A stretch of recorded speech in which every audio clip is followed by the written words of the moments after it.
Okay. Shall I just start? Oh, it sound? Yeah? Okay. Good morning, everyone. It's very nice to see you 3 days in a row. It will be hard tomorrow waking up and missing the network, but also good because this has been quite some days. And I want to start once more to thank the Ministry of Investment, Regional Development and Information of the Slovak Republic for hosting the Synergy Network against gender-based and domestic violence.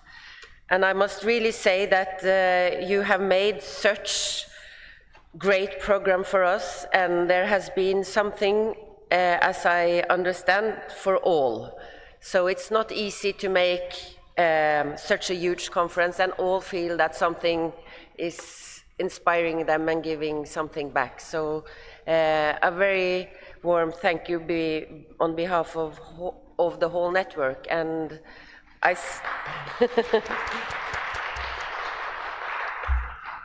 And I see now that, I understand yesterday that we are actually from 18 countries have been here these days. And that meeting is important, not only because we are working with a problem or a societal challenge that is very demanding, but we also need to support each other across borders.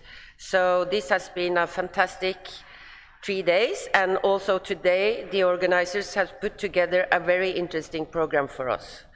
I just wanted to say that the EEA and Norway grants are going in its last phase for this period, and what will happen with the Synergy Network we don't know. But for 2024 we hope to organize 2 Synergy Network meetings, and our friends in Poland, I think, is very interested to host. And also I have heard some whispering about Portugal and Lithuania, but that is not confirmed. So that's why, at least for those of you who are POs, it's important to now look at the bilateral funds to ensure if to travel to countries that organize Synergy conferences. But let's see. I think the last call for having funds over to national funds is April 24, savings in programs. I don't know the details about this, but I will get some more information from the FMO, but hopefully we can meet again both in 2004 and maybe the first part of 2005. So let's see. Anyway, I want to thank all of you coming from all these different countries, sharing your knowledge with us, and hopefully that you have got a lot of inspiration to bring back home. At least I can say from Norwegian side that this has been excellent for us. So once more, thank you to the organizers. And also today, Jaroslav Mojis will give some introductory remarks. And he had also, for those of you that did not attend the dinner yesterday, he had a lovely speech. So welcome, Jaroslav, to also today.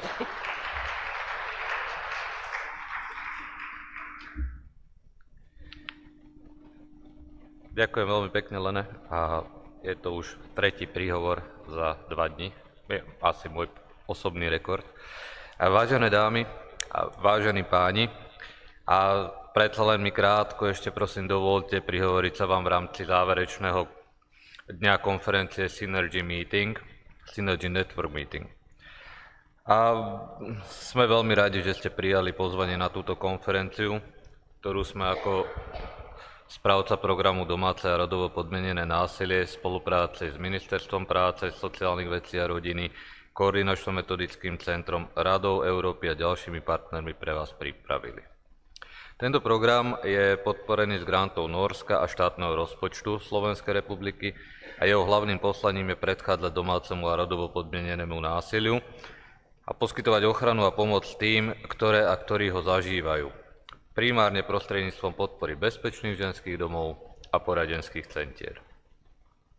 V širšom kontexte sa program zameriava tiež na zvyšovanie povedomia o otázkach rovnosti žien a mužov, napríklad prostredníctvom vzdelávania cieľových skupín, inštitucionálnej podpory ženských organizácií, organizácií presadzujúcich rodovú rovnosť, ako aj podpory špecifických potrieb zraniteľných skupín, ako sú Rómovia. Hlavným zámerom konferencie bolo viesť odbornú diskusiu a zdieľať skúsenosti spolu so zástupkyňami a zástupcami grantov EHP a Nórska, prispievateľských a donorských štátov, synergy siete, medzinárodných organizácií, verejných inštitúcií, mimovládneho sektora, správcov programov, prijímateľov, expertov a expertiek, a to na tému podpory služieb pre preživšie domáceho a rodovo podmieneného násilia so špecifickým zameraním na sexuálne násilie a násilie v partnerských vzťahoch. Môžem len potvrdiť, že sme v rámci týchto dní počuli veľa dobrej, inšpiratívnej praxe a víziev, ktorým spoločne čelíme. Najväčšou výzvou, niekoľkokrát sme o tom hovorili, je zabezpečenie systematickej finančnej podpory zo strany štátu pre organizácie, ktoré poskytujú podporné a poradenské služby pre ženy, ktoré zažívajú alebo zažili násilie, a ich deti. Preto si veľmi vážim tú skutočnosť, že sa tu a teraz na jednom mieste stretli zástupkyne a zástupcovia občianskych združení a mimovládneho sektora, ktoré mali možnosť formulovať potreby svojich organizácií poskytujúcich podporné a pomocné služby, ako aj zástupkyne a zástupcovia kľúčových rezortov zodpovedných za zabezpečenie finančnej udržateľnosti týchto služieb. Ako už Lene spomínala, mali sme tu 131 účastníkov z 18 krajín. Chcel by som ešte veľmi pekne poďakovať Rade Európy ako našej medzinárodnej partnerskej organizácii a menovite Jene Shearer-Demir.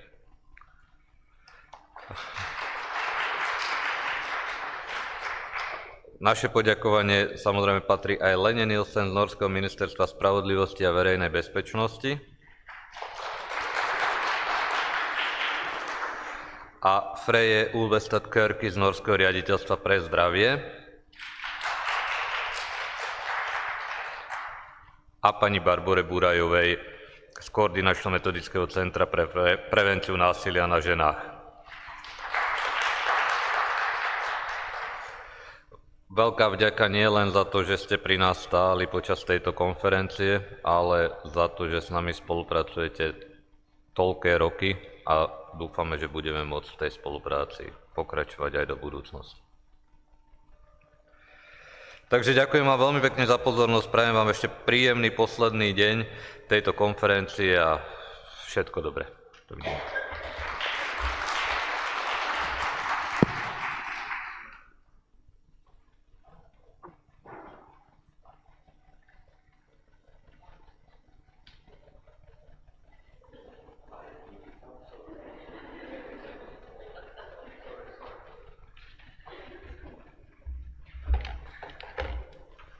Okay, so now we are going to have Freya Ulvestad Kärki from the Norwegian Directorate of Health, and she will talk about an initiative on mental health. So welcome, Freya.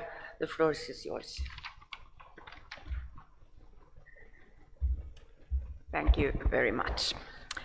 Now, when I'm looking, first of all, good morning, dear colleagues. When I'm looking over the congregation, I have one thought, because we are some fewer today than the first 2 days, and it is, let's keep it in the family. But actually that is opposite to what we will do. We won't keep it in the family. We will spread the information about how, what the consequences of domestic and gender-based violence are. So today I will give a speech on intimate partner violence in the context of mental health stigma and the next generation. And I have been kind of interpreting this topic quite freely. And I need something to, yeah. Thank you.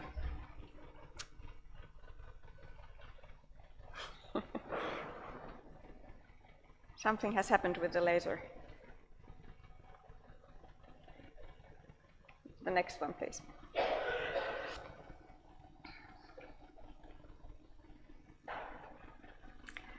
Okay, take a deep breath.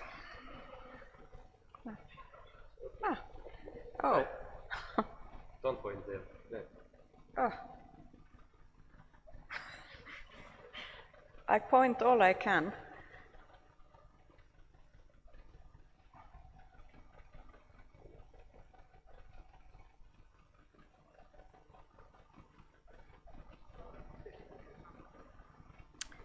Okay, anyway, I will give you some facts about Norway, because I think we have been, thank you, we have been here more than 2 days, and some of you know something about Norway, kind of small details, and others don't know so much. So I thought I would give kind of a broader picture of Norway and the mental health in Norway, and the violence prevention, intimate partner violence, domestic violence, gender-based violence, whatever we call it, it's kind of embedded in this context. So I will say something about the new mental health reform, which I briefly mentioned the other day, about inclusion of trauma-exposed users' perspective, and some hard facts on effects of mental health problems or violence in mental health. And it's all about the 3 Ps, promotion, prevention, and well, I won't take the prosecution, that is for the justice sector, so I know it's 4 Ps, but I will be talking more about the promotion and the prevention.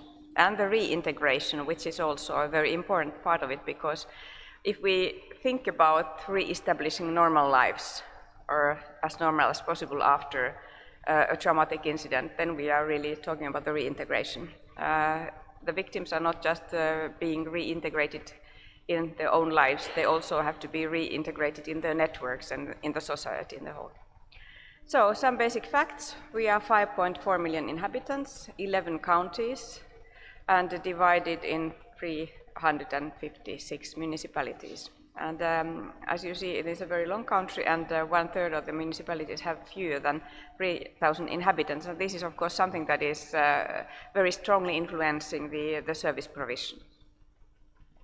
Some health trends. For a couple of years ago, life expectancy for women was 84.7 years, and for men, some 3 years less. Non-communicable diseases dominate, 87% of total burden of diseases. And lost daily adjusted life years are mostly due to cardiovascular conditions, cancer calls, substance misuse or abuse, mental disorders, and dementia for both sexes. Economics must be taken into consideration when we talk about our topic today. Number of economic so-called safe households has fallen from 65 to 49 during the pandemic. And of course, this is very relative, but at the same time, when we look at the society in Norway as a whole, so these are the hard facts. Burden of costs have increased as they have been increased in the other European countries. Necessities as electricity, food, etc. has gone up. And this, of course, is an extra burden for those in previously exposed economic situation. The crisis amplifies the gradient challenge when it comes to health, social, and economic context. In diagnostic picture, among children and youth, anxiety and conduct disorders and affective disorders dominate. Mental disorders and substance abuse are on second place in after muscle and skeleton conditions, which says something about that the society is not just healthy. There are things to be done. Suicide, 650 annually, contribute to a large number of lost Delhis. And then, of course, because the population is aging, as it is in the other European countries, dementia is and will be a big problem. There are substantial social differences in groups. Mental disorders are 3 to 4 times more common in children in low-income families, and the differences persist in the next generation, and due to known circumstances, or we know at least partially, what's the cause for the next generation to suffer from the same type of conditions. And exposure to violence seriously intervenes with the total picture of mental health problems and service provisions. And I think that this has been, at least the last 10 and 15 years, we have been much more aware of it, but previously, before that, it was really uncommunicated. This is, I'm sorry, this is in Norwegian. This is about the development of mental health problems among young girls, and it's from the Public Health Institute. And as you see, it is, well, it's not skyrocketing, but at the same time, it's going up. And eating disorders, among other things, or other conditions, are a big problem now, and especially after the pandemic. The picture is not white or black. There are other nuances too. And this is from a big study, Norwegian youth, about the Norwegian youth data 2021, stating that Norwegian youth has managed the pandemic relatively well. Almost 90% of the youth report that their life is good, is perceived as good. 77% say that they have everything they wish in life. It's quite a strong statement, isn't it? But at the same time, about 30%, 1/3 felt more miserable, sad or depressed during Corona, and loneliness has been a problem. Now it says that it's at the same level as before pandemic, but at the same time, this is something that we are talking about quite a lot. 3 to 6% reported on reduced quality of life, and at the same time, 68% reported on positive effect in life. And of course, the life slowed down, and there were less kind of digital, no, not digital, because digital was the way of keeping contact during the pandemic, but at least the life slowed down, and for many it had also a positive effect. So we can't just look at it very, very darkly. We also have to have the resilience perspective when we talk about mental health. What is a crisis? Crisis is a part of an individual life cycle for us all. It has also a potential to increase self-knowledge and the life skills. And it increases the matureness in the best case as a part of an individual, as a part of the community. But exposure to violence is not a part of normal life crisis. So when we talk about resilience, then we also have to take into consideration that violence, domestic violence, particularly sexual violence, is not a part of normal life crisis. Trauma is an emotional response to a terrible event, and it has consequences immediately after the event, and also longer-term reactions. This is a definition from the American Psychological Association. And while these feelings are normal, the reaction, some people have difficulty moving on with their lives, and it's not just some people. I think this is quite, you have been taking some considerations here. Everybody after that kind of an event has problems with moving on with their lives. I talked about the adverse childhood experiences yesterday, and it can't be stressed enough, the importance of investing in children and families early, and early detection, early identification of traumatic events, domestic violence, mental health problems, substance abuse.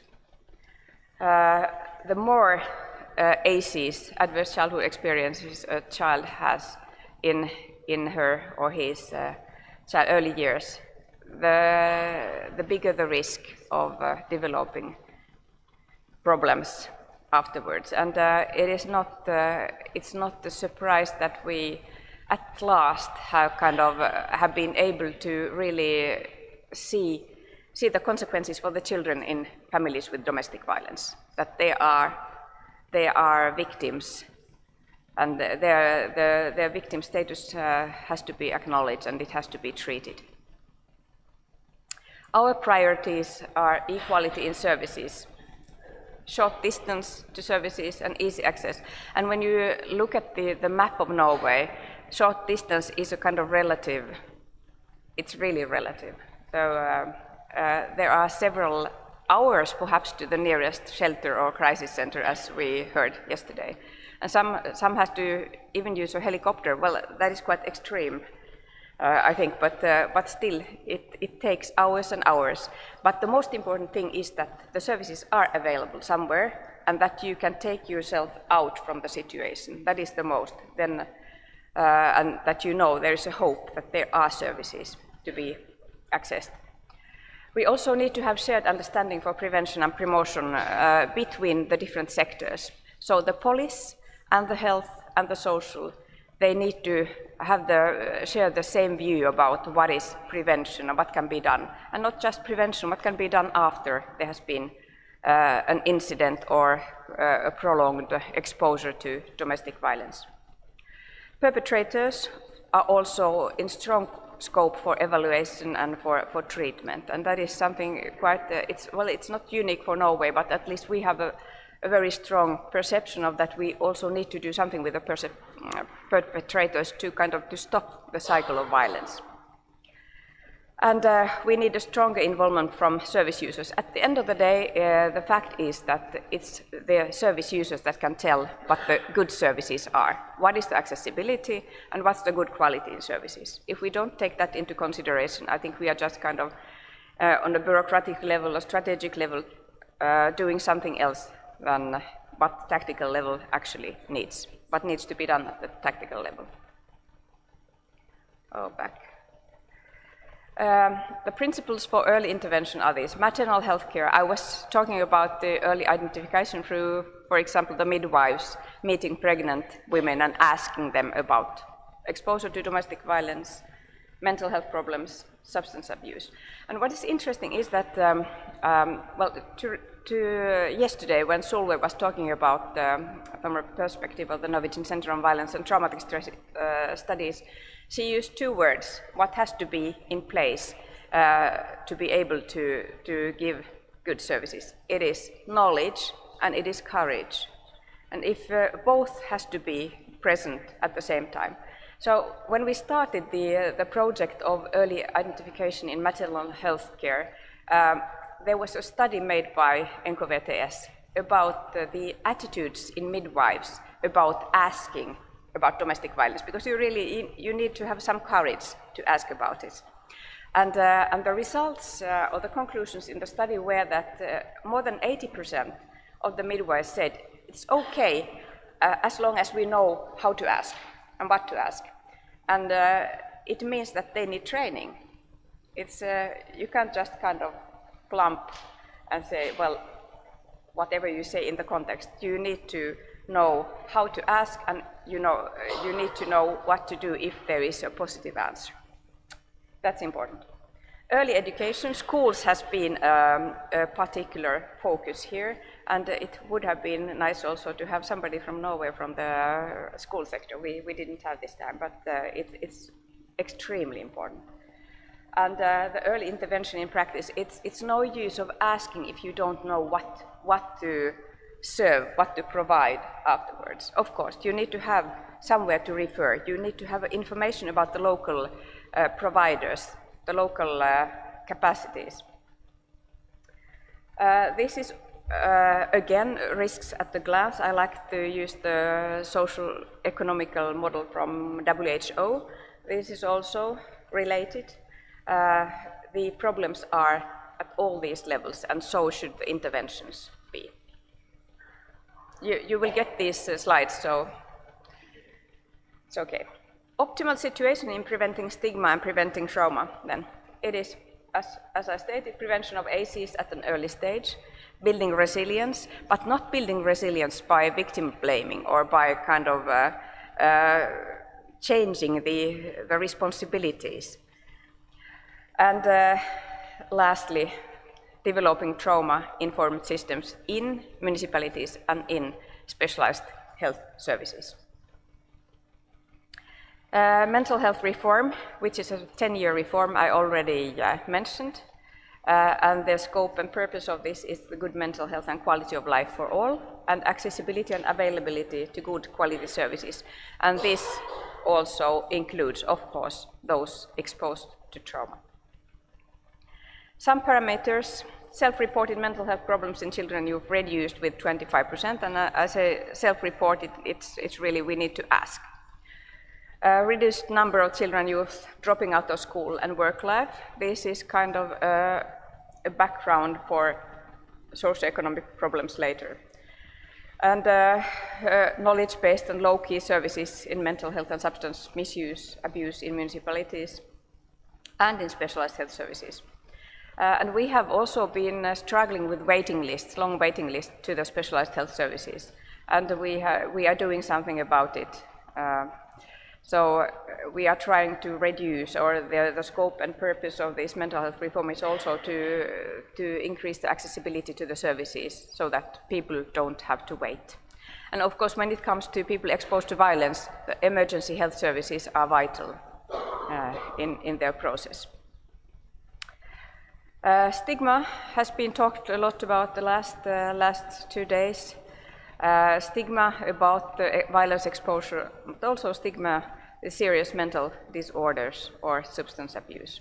So, and one other thing we want to do is that to ensure that health personnel has more time for patients and users and increase their own competency. And now I have been talking very warmly about the 5 regional resource centers and of course also the Norwegian Center on Violence and Traumatic Stress Studies.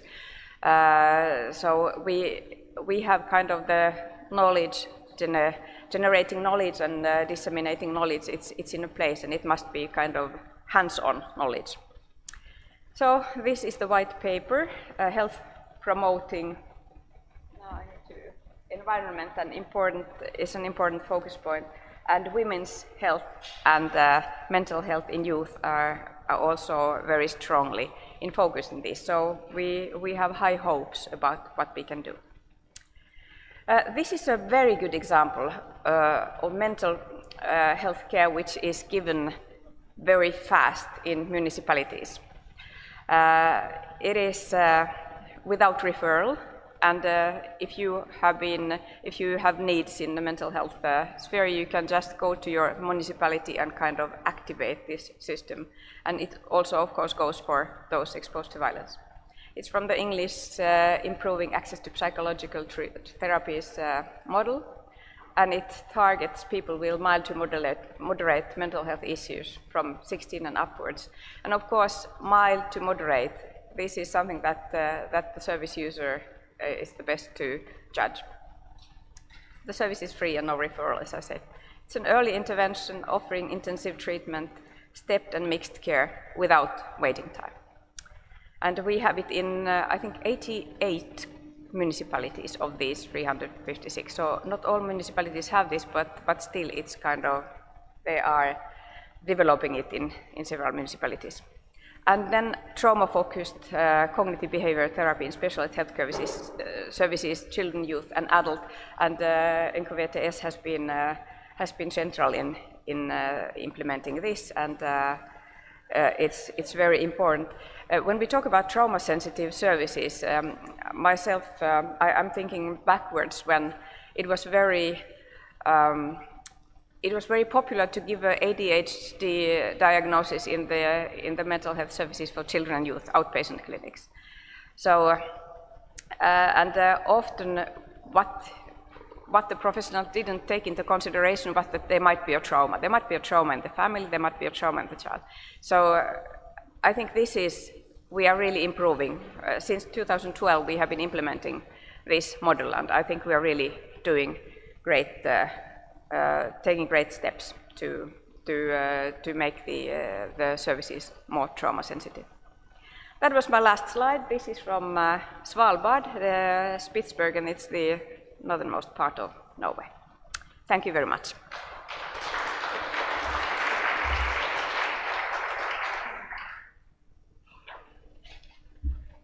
Thank you very much, Freya. Very interesting.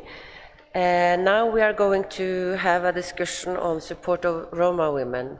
And as you know, the Synergy Network has chosen to have a bilateral initiative from Bulgaria where we met in June this year, and we have made a handbook based on the experience that you all have had in your projects. And we are happy that the organizers also found a space in this conference for this topic, and we have quite an interesting panel. So I would like the panelists to come up and join, if that is okay. The first one is Zora Popova from FUN. She's going to talk a little bit about child marriage and this handbook. Then we will have a case presentation of Monica Buso from SFEM, Gender Equality for Roma Community, and the project promoter of the project People in Need. And then we will have a case presentation from Natalie Prihodova, Karapatyan Foundation, UPRE Women Capacity Building and Employability Program for Women from the Marginalized Roma Communities. And then, in the end, it's Michael Hornacek, Pro Defense Academy, working with stress and overcoming fear as one of the aspects of women's empowerment and increasing women's self-confidence. So I would like all the Roma panelists also to come and join here, if you want to do that. And then I suggest that we have questions after each and every one of them. And they have got approximately 15 minutes each. So first I will give the floor to Zora, that has been, together with Rachel Ipen-Paul, one of the authors of the handbook based on our experience together. So welcome, Zora. So the first one is hello, everybody. It's a pleasure to be here and to have the chance to introduce the handbook that we've been working on together with Rachel Ipen-Paul.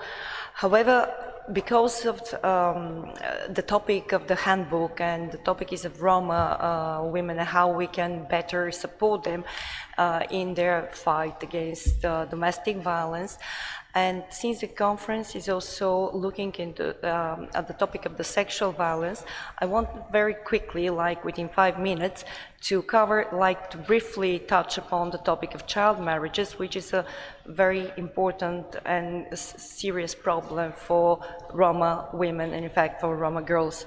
So, shall I do that? Which direction? Or it doesn't work? That doesn't? I don't know. So, how we can do it?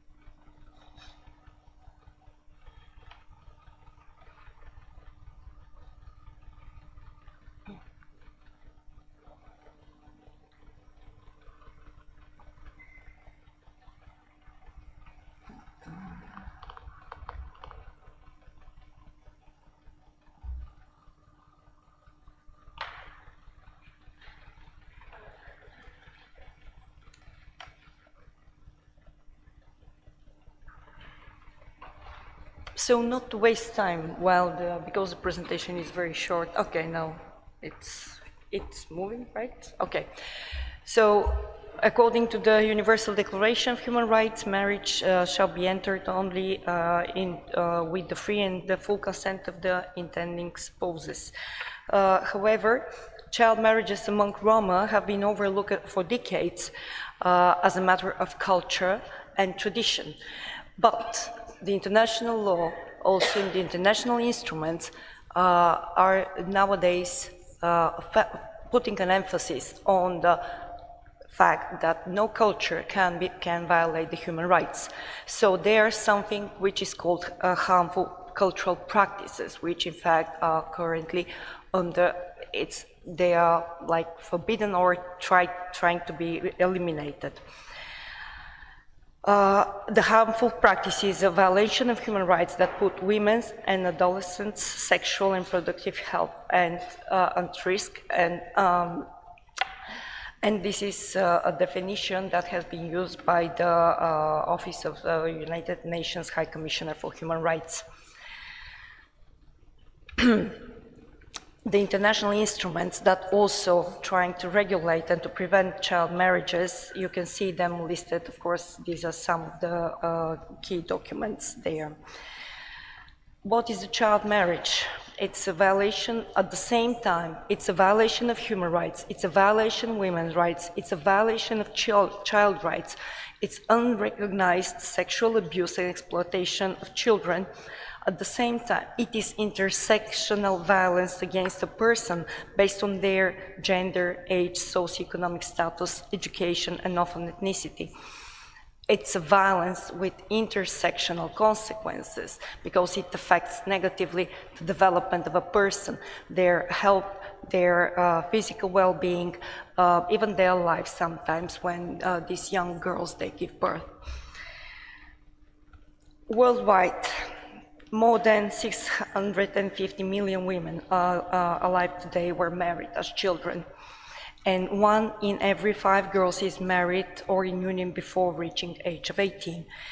And this is the source of these are number of UN documents, and this is like some infographics I have prepared.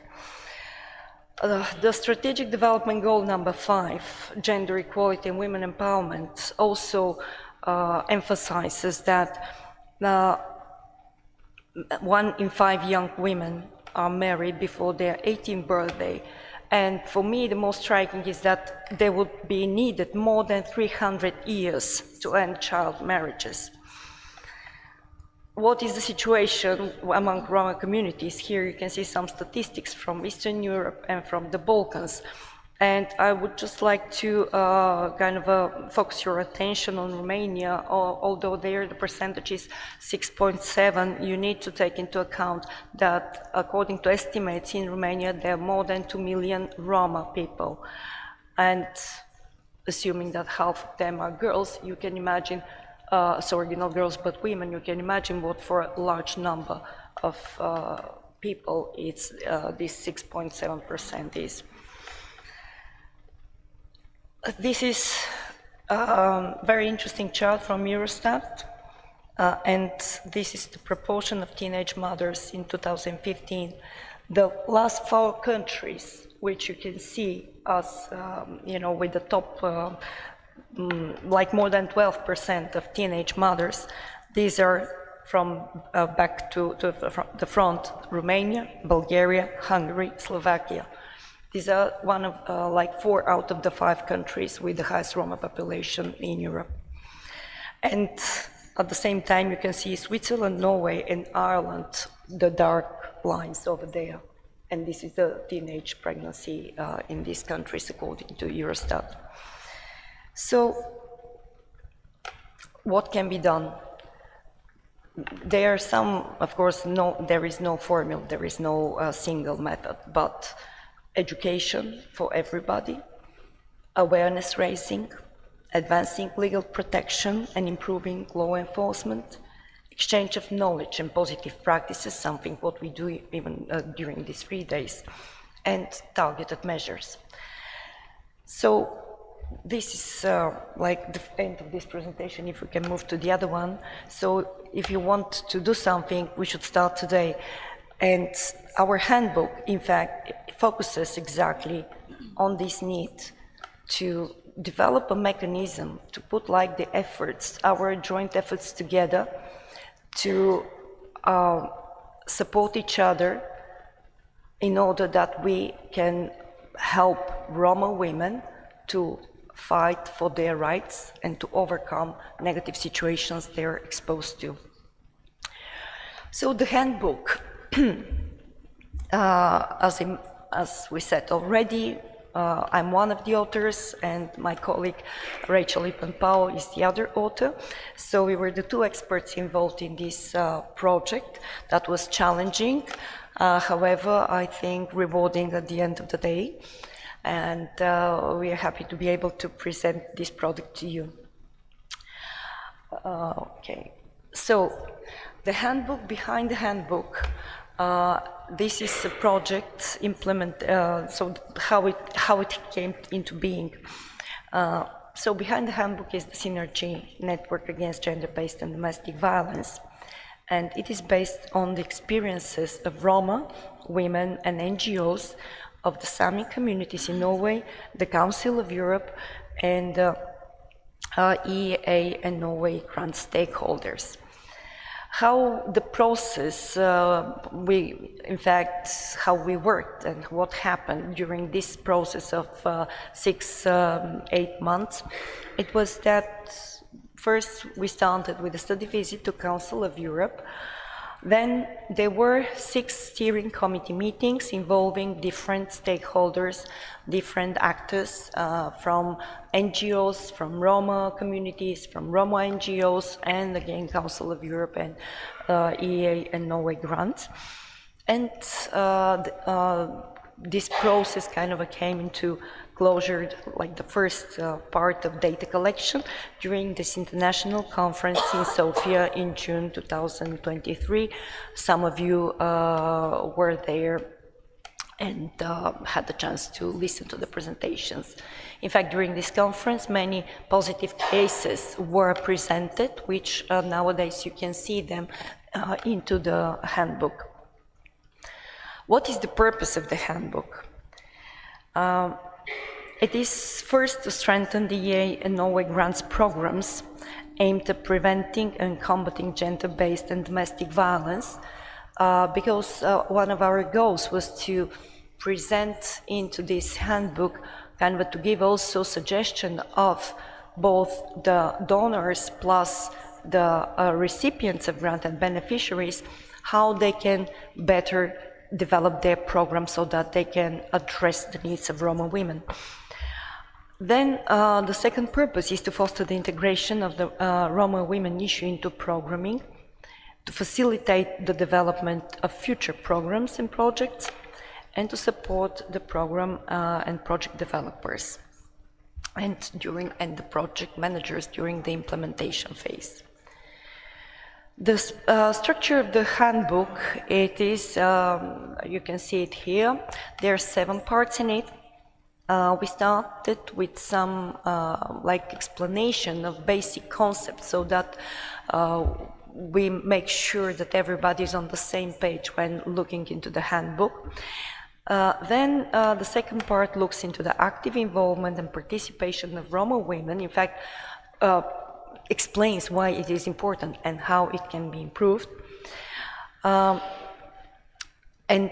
we also address the Roma in the part 3, the Roma perspectives on preventing and combating gender-based violence.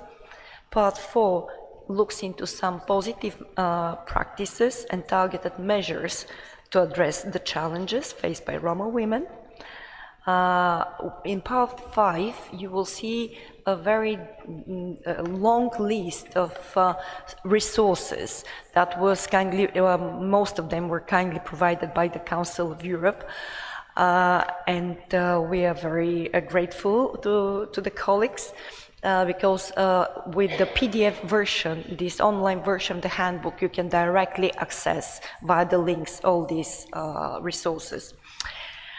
In part 6, as I mentioned, we have the positive examples from the conference, and in part 7, we are presenting some Council of Europe infographics and the standards that we are referring to throughout the book. What is the human rights approach? This is one of the kind of horizontal topics within the handbook, but also in the work in the programming of the Council of Europe, which we took as a good practice. The human rights approach, in fact, brings together these 4 dimensions of, excuse me, it's here, okay. the 4 dimensions, which is the equality and non-discrimination, so we can call it 4 pillars. But they are also, that's why I prefer this like wheel, because I think they really come together, they're not standing on their own.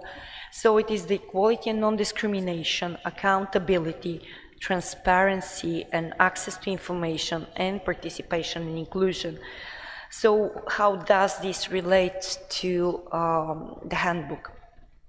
Roma women, in fact, should be involved as active agents in asserting the rights to be free from violence, and the central aspect, the way that it can happen is by applying this human rights approach in inclusion and participation of end users in the design, planning, implementation, of monitoring of the progress, and of all stages of decision-making process.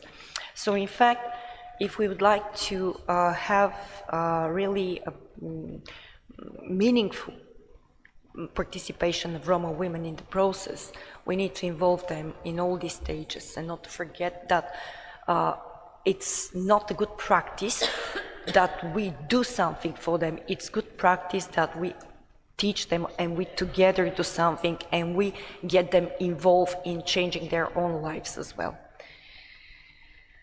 The basic 10 principles, the 10 principles of Roma inclusion, we are also referring to them in the handbook, and you can see that it is, so the Roma inclusion, it is like apart from having and offering constructive, pragmatic and non-discriminatory policies, it is explicit but not exclusive targeting, because sometimes there is another mistake that when there are programs for Roma and Roma women, they should be in a way exclusively, but we can provide better support if we do this as a mainstream approach, if we include the Roma women aspect in all programs that we do, and not to develop one program particularly and exclusively in a way segregation for Roma women. Of course, certain targeted measures are needed, but as soon as we start seeing Roma women problems as part of our women problems, then probably the situation would move forward better. So, how the Roma women can be involved, I've already briefly touched upon that. It is, they should be involved even before the stage of designing a program. They should be involved, included, like consultations should be there even at the stage of conceptualizing what should be there, which direction the money should go into, what type of support should be provided. And this here I'm talking not only about the planning of donors when they design programs, but also planning of once a government has received the funds, the support, and when they start designing their calls, then this should also be taken into account. Another way of involvement and ensuring participation of Roma women in the process is by recruiting them at different levels in the project and the management positions. Of course, certain capacity building programs are needed, and for Roma NGOs, which is a very, very significant challenge, it is like the access to funding, because not all Roma and Roma women NGOs have certain financial capacity, ability to apply for funding if there are high thresholds or certain financial requirements. What are the Council of Europe standards we are referring to? Because one of the, so in the handbook we pay particular attention on the challenges which Roma women face on the 3 Ps, prevention, protection and prosecution. So the Council of Europe standards, you can see these infographics, they're also embedded within the handbook. We are in fact addressing all of these aspects when we discuss the prevention, and thereafter the targeted measures when we discuss protection, and when we discuss prosecution. So in fact, in the handbook, the chapter 2 chapter 3 on the challenges, it follows these challenges that have been addressed by the stakeholders, and then on the next chapter, chapter 4, which is on the targeted measures, we again refer to these standards when we discuss what targeted measures can be there in place. So what are the challenges that we have identified through this process of consultation and data gathering? Regarding prevention, so this here you can see the general thematic lines of the challenges. We identified general structural challenges, but also challenges at community level, challenges related to media, regarding education and the awareness raising. So to give you some examples, what is a general structural challenge, for example, this is the lack of systematic and coherent approach in addressing prevention issues when we speak about Roma prevention of towards of Roma women, not to against violence. Sorry. Then these are legal frameworks that also might be an obstacle to providing proper prevention services, lack of infrastructure. The structural challenges at community level could be gender unequal communities and, for example, accepted practices like that violence has been internalized by Roma women, and at the same time the providers, protection providers, they address this issue as, yes, this is a cultural practice. No, violence cannot be a cultural practice. It's a violation of human rights, as I just before mentioned. The media challenges. Sometimes media, they in fact does not support the process of prevention only by sometimes the way the story is pictured, is portrayed, the story is told already gives refers or embeds some stereotypes, which again is definitely not supporting the prevention. So we are discussing all of these issues in details in the handbook. Regarding protection, again, we have structural challenges like isolation or which is a sustaining factor to the persistence of gender-based violence. We also refer to prejudices and misperceptions about Roma and their customs, as I mentioned, lack of data and information and statistics about what is the situation within Roma communities and situation that Roma women are exposed to, lack of awareness, need of training. So all of this, and when it is about protection here, a very important issue is the lack of tailor-made services and officers, civil servants or legal or everybody services providing protection to women victims, because sometimes people just are not culturally sensitive and they are not addressing properly when Roma women, we've heard this many times, that many stories regarding that Roma women seeking first-time protection, they face discrimination, they face challenges, and that literally push them back to ask for help another time. And that's why it's very important that there are tailor-made services and officers who are trained how to address these issues.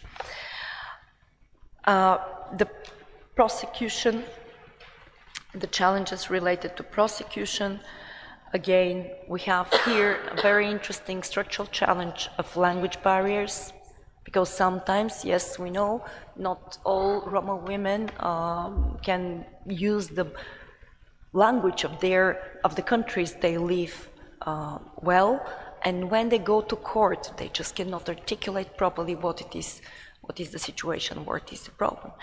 Okay, I need to move on. So, yeah, all of this you can see in the handbook explained in details. And I will just briefly touch upon the recommendations and targeted measures. Yes, it will be very briefly. I have only 3 slides left, so it will be brief. Again, we discussed targeted measures under each section. Under prevention, active engagement of public institution, support, proper support provided by media and private sector, and of course, education. Education appears under each of these 3 pillars because it is like a horizontal line throughout. In the field of protection here, we have targeted measures that, of course, some of them are access to information, access to shelters, access to infrastructure, involvement of Roma mediators, building trust between Roma women and the service providers. And finally, the prosecution. What is needed is a normative framework and legal provisions which regulate the provision of services and the processes. Access again to information, training, also kind of a respect and for victims' rights. And so this is what the end of the presentation. Thank you very much.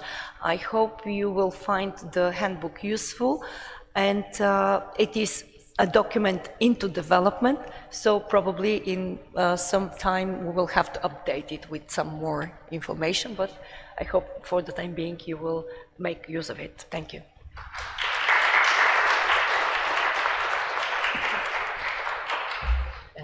I will just tell you that this handbook is under a little revision, and it's always work in progress, but I recommend to read it after Christmas when you feel maybe a little more fresh after this hard and long conference. But it will be on the web page of the Synergy Network, and I also want to encourage you, Vibeke from the Synergy web page is here today, and I know that all of you are now in the finalization of your projects, and please, if you want to showcase your projects and not already on this page, take contact with Vibeke, and your project will be presented and distributed in LinkedIn and other communication channels. Okay, so now we are going over for the case presentation by Monica Busa, and she will be online. And I also want to remind you, I'm very sorry, that Slido is possible. I don't think that we hear you, Monica. Dobrý deň, počujeme sa? Yes, excellent. Yeah, Thank you so much. Digital floor is yours. You have approximately 15 minutes. Thank you. Ďakujem veľmi pekne, milé kolegyne, kolegovia, dámy, páni.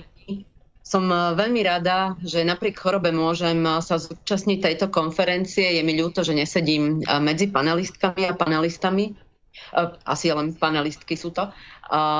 Dovoľte, aby som pozdieľala skúsenosti z nášho projektu.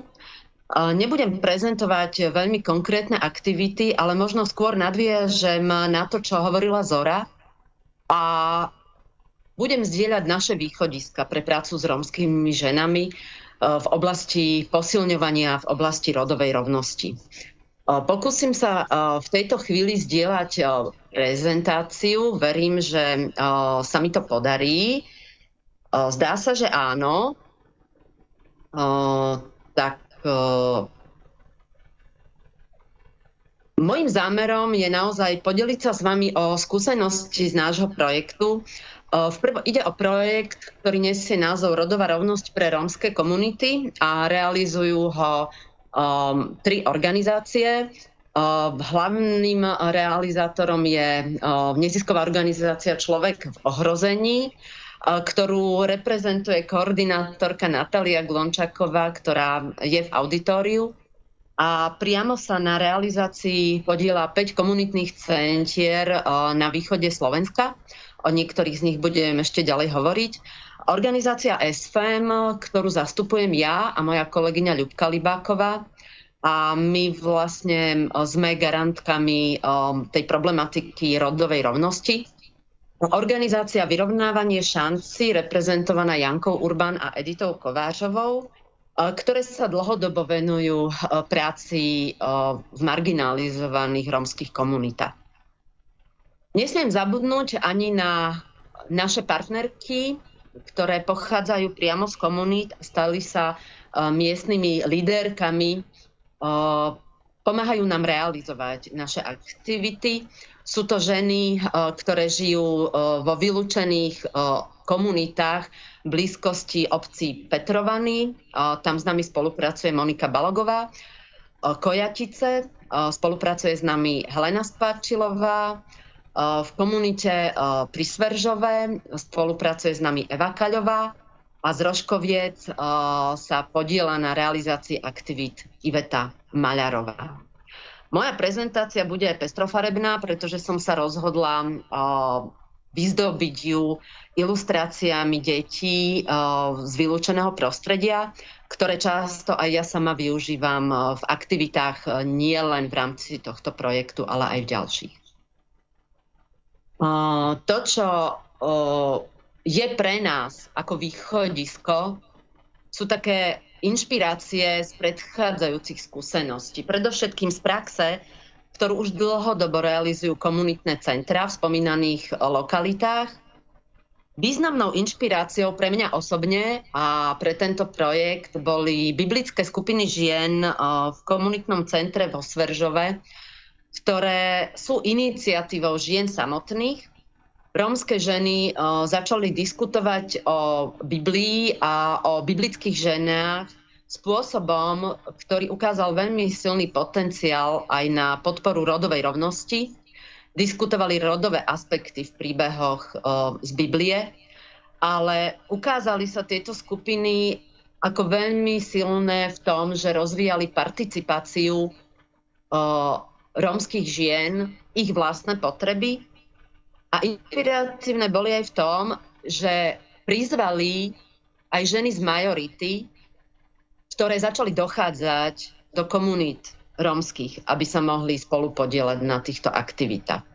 Toto bolo spôsob práce, ktorý sme sa rozhodli zapracovať aj do nášho projektu. Z takých tých teoretických alebo konceptuálnych východísk je pre nás veľmi dôležitý koncept dôstojnosti, ako ho definovali feministické filozofky a využívame ho ako východisko pre prácu v oblasti empowermentu. Genderovo citlivá sociálna práca a feministická sociálna práca, ktoré sú základnými východiskami a tvoria taký všeobecný rámec.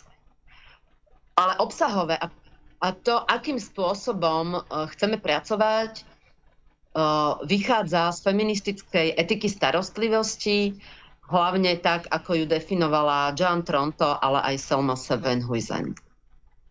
Čo sa týka rodovo citlivej sociálnej práce alebo tých východísk, tak snažíme sa zapracovať všetky oblasti, všetky etapy od rodového posudzovania cez rodové plánovanie, rodové citlivovanie až po rodovo citlivý jazdy.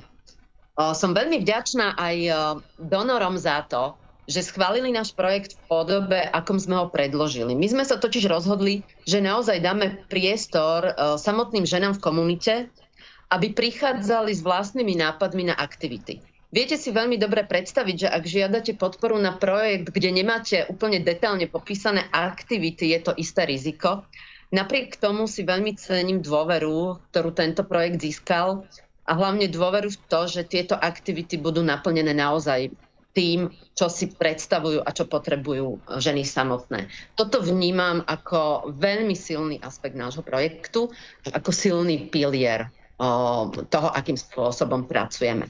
Súvisí to samozrejme s tým, že sa snažíme o zmocňovanie žien a práve spôsob, akým s nimi pracujeme, to znamená, že ich prizývame do tvorby samotných aktivít, vnímame ako súčasť empowermentu. To, čo nás zaujíma v rámci empowermentu, je aj naozaj to, akým spôsobom, aké stratégie, tak rečeno, moci bezmocných využívajú ženy z komunít preto, aby zlepšovali svoj život. Keď som hovorila o etike starostlivosti, naozaj pracujeme so ženami ako s tými, ktoré sú zodpovedné za starostlivosť v svoje okolie. Etika starostlivosti však nevníma starostlivosť len ako ženskú prácu, ale naopak vníma ženy ako vhodné líderky v komunitách, nie preto, že sú ženy, ale preto, že sú zodpovedné za starostlivosť. V našich aktivitách sa nám podarilo zapojiť aj mužov do starostlivostných aktivít, kedy sa spontánne pridali hlavne do rodičovských skupín. A tým pádom v týchto aktivitách aj muži sa stávajú starostlivostnými osobami z pozícií rodičov, otcov. Aj toto ukazuje, že starostlivosť je všeobecná, týka sa každého. Každý z nás je prijímateľom, ale aj poskytovateľom starostlivosti. Každý deň opakovane niekoľkokrát. Toto vnímame v súlade s tým, ako definuje starostlivosť Toronto, že starostlivosť by mala byť demokratickou praxou. Demokratická znamená aj to, že vnímame odpoveď tých, o ktorých sa staráme, že by mala byť starostlivosť responsívna, že ľudia, ktorým poskytujeme starostlivosť, sú aktívnymi aktérmi a hovoria, dávajú nám spätnú väzbu o tom, či je to starostlivosť dobrá, užitočná, či má podobu, ktorá im vyhovuje. To, čo považujeme za zásadné v rámci starostlivosti je, že starostlivosť je vzťahová. Vychádza zo vzťahov, má možnosť kultivovať vzťahy a mimo vzťahov vlastne neexistuje. V tomto zmysle je starostlivosť prejavom autonómie. Nevnímame slobodu a autonómiu jednotlivca ako nezávislej entity, ale naša sloboda sa prejavuje v našich vzťahoch. V tom, že dokážeme rozhodovať o tom, akú podobu naše vzťahy majú mať. Preto etika starostlivosti je kľúčovým východiskom. Napriek tomu, že konkrétne aktivity nášho projektu sa snažíme dizajnovať spolu so ženami, ktoré sa ich účastnia, máme stanovené niekoľko cieľov pre tieto aktivity, ktoré sú zamerané na podporu rodovej rovnosti. Sformulovali sme ich nakoniec do takých 4 hlavných oblastí. A to je posilnenie sebavedomia alebo sebahodnotenia, schopnosť hodnotiť vlastné silné, slabé stránky, porozumieť v tomto zmysle samej sebe. Druhým cieľom je posilnenie vzťahov medzi ženami. Snažíme sa podporovať priateľstva a vytváranie ženských sietí, pretože ich vnímame nielen ako príjemnú stránku života, ale aj ako veľmi silný potenciál pre svojpomoc a vzájomnú pomoc. Tretím cieľom je priamo posilnenie rodovej rovnosti, ale v tom zmysle, že oblasti alebo témy prinášajú ženy samotné v kontexte toho, čo vnímajú ako relevantné pre svoj život. A štvrtým cieľom je posilnenie asertivity alebo posilnenie sociálnych komunikačných zručností. Tak ako spomínala Zora v predchádzajúcej prezentácii, veľmi častou bariérou plného zapojenia žien je to, že vzhľadom na zhoršený prístup k vzdelaniu, vzhľadom na vylúčenie, vzhľadom na iné jazykové kompetencie majú často problém svoje potreby formulovať. Preto tento štvrtý cieľ. V rámci týchto cieľov si ženy, alebo to, čo sme považovali za dôležité, si v komunikácii so ženami, ktoré sa projektu zúčastňujú, sme definovali tieto oblasti. Tie, ktoré sú zvýraznené, sú témy, ktoré si ženy samotné vybrali. Hneď na prvom mieste je oblasť finančná a materiálna, a to z toho dôvodu, že ženy same ju vnímajú vzhľadom na chudobu, v ktorej žijú, ako veľmi zásadnú. Súčasťou dobrého života je emocionálna oblasť, kde porozumenie vlastným citom, prežívaniu a budovanie pocitu vlastnej hodnoty a dôstojnosti vnímali ženy ako podstatnú. Veľmi dôležitou zložkou je spirituálna oblasť, hlavne viera v samu seba. Z hľadiska fyzických kompetencií a otázok zdravia sa tematizovala sexualita, reprodukčné zdravie, v kontexte vzťahov, hlavne vzájomná pomoc a ako vzťahy ovplyvňujú náš život. V rámci jazykových kompetencií už spomínaná schopnosť vyjadriť to, čo potrebujem a čo chcem. Zásady, ktoré dodržiavame pri všetkých aktivitách, sú následujúce. Predovšetkým je to bezpečie a strániaca pozícia, čo pre nás znamená, že rešpektujeme situáciu každej účastníčky aktivity, rešpektujeme ich potreby a rozhodnutie účastníčky nespochybňujeme. Ak chce, môže ho zdôvodniť, ak nie, tak ho proste berieme na vedomie. O participácii som už hovorila a takisto to zdôrazňovala Zora predo mnou, preto prejdem priamo na rešpekt. Rešpekt znamená predovšetkým rešpekt k životnej skúsenosti žien.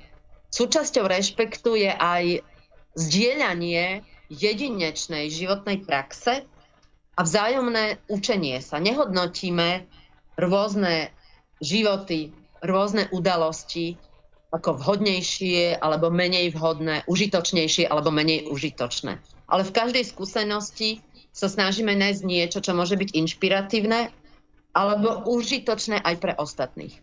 Starostlivosť vnímame ako emancipačnú aktivitu, pretože zvyšuje sebavedomie, zvyšuje sebahodnotu a, ako som spomínala, podporuje vzťahy. A sociálne uvedomenie, to znamená povedomie o tom, ako štruktúrne príčiny spôsobujú životné udalosti, ktorým mnohé ženy čelia, môže fungovať oslobodzujúco. To sociálne uvedomenie väčšinou prichádza práve v tých neštrukturovaných aktivitách, v tých situáciách, kedy ženy zdieľajú svoju skúsenosť a vnímajú podobnosti v tom, čo zažili. Pri každej aktivite, ktorá sa realizuje, je nevyhnutnou súčasťou reflexia. Veľmi stručne prejdem aktivity, nebudem o nich hovoriť podrobne. Pripravujeme metodickú príručku, ktorá by mala byť výstupom z nášho projektu, ale už jedna je k dispozícii. Budem o nej hovoriť. Niektoré z tých aktivít, ktoré predstavím, sú jej súčasťou. Keď som hovorila, že veľmi silným dôrazom nášho projektu, veľmi silný dôraz kladieme na podporu priateľstva a vzťahov medzi ženami, tak ako mnohé príklady v metodickej príručke určite ukážeme aktivity, ktoré môžete vidieť na slajde. Prvá aktivita pravidla je aktivita, ktorá je súčasťou všetkých skupinovej práce, kedy si v skupine definujeme pravidla, ktoré chceme dodržiavať. Pre nás ale vyjednávanie pravidiel je nosnou súčasťou, nikdy nie je uzavretá, nikdy nie sú tieto pravidla uzavreté, vždy je možné sa k ním vrácať a vždy ich reflektujeme. Preto práca s pravidlami skupiny nie je úvodným vstupom do práce v projekte, ale je nosnou súčasťou. Matky a sestry je aktivita, ktorá sa venuje tomu, že hľadáme vzory v našom okolí, či už reálne, alebo z histórie, alebo z literatúry, alebo z filmu, z príbehov, ktoré nám dávajú silu zmeniť to, čo zmeniť chceme. Sú našimi matkami alebo sestrami. V kontexte zmocňovania pracujeme predovšetkým s príbehmi silných žien z rómskeho prostredia, ale nie len. Súčasťou balíčka, ktorý ste dostali na tejto konferencii, sú kvarteta, ktoré vydávame, ktoré sú okrem toho, že je to kartová hra, tak sú aj čítankou zo života žien. Takisto máte možnosť vidieť kalendár, na ktorom sa podieľajú nielen deti z komunít, ale pridali sa spontánne aj ženy. Vydávame každoročne v rámci projektu kalendár s významnými rómskymi ženami. Hoci našim pôvodným zámerom bolo zapojiť deti z komunít a deti zo základných umeleckých škôl, teda deti s umeleckým vzdelaním a bez vzdelania, ktoré môžu zdieľať svoju kreativitu, ženy samotné nás požiadali, že by chceli prispieť do kalendárov tiež. Takže kalendár na budúci rok bude už obsahovať pravdepodobne aj práce žien z komunít. Niektoré ste mohli vidieť na výstave v Prešove. Necessaire je príručná taška, pomyselná, kde môžu ženy nosiť pri sebe veci, ktoré im dodávajú sílu fungovať ďalej. Môžu to byť odkazy od priateliek, môžu to byť vlastné denníkové záznamy. Je to niečo, čo sa vám vmestí do vrecka, niečo, čo môžete mať pri sebe a niečo, o čo sa môžete oprieť, keď vám je ťažko. Práca s jazykom a emóciami pozostáva predovšetkým v čítaní príbehov. Môžu to byť príbehy žien alebo rozprávky, ktoré čítajú ženy so svojimi deťmi. Môžu to byť iné literárne diela. Využívame dramatizáciu, využívame kresbu, ako som už spomínala. Ukážka kalendára je k dispozícii. Kalendár na rok 2024 je práve editovaný a veríme, že pred Vianocami sa nám ho podarí distribuovať. A špecificky s témou násilia pracujeme aj s mladými dievčatami na školách. Chodívame na školy, kde je veľa rómskych detí a často využívame báseň Niny Dudarovej, ktorá je venovaná rómskym dievčatám. Pracujeme s ňou tak, že žiadame dievčatá, aby nám pomohli preložiť text z rómčiny, pretože ho nemám v slovenčine, mám ho v rómčine a v angličtine a je to aktivita, ktorá má veľký úspech. Neštrukturované aktivity sú aktivity, ktorých obsah si naplňajú ženy. Je to to, čo same chcú. V každej komunite je to niečo iné. Už som spomínala biblické skupiny. V inej komunite sa ženy rozhodli, že budú háčkovať. V ďalšej chceli chodiť na výlety. Niekde sme mali skúsenosť s vymieňaním si receptov.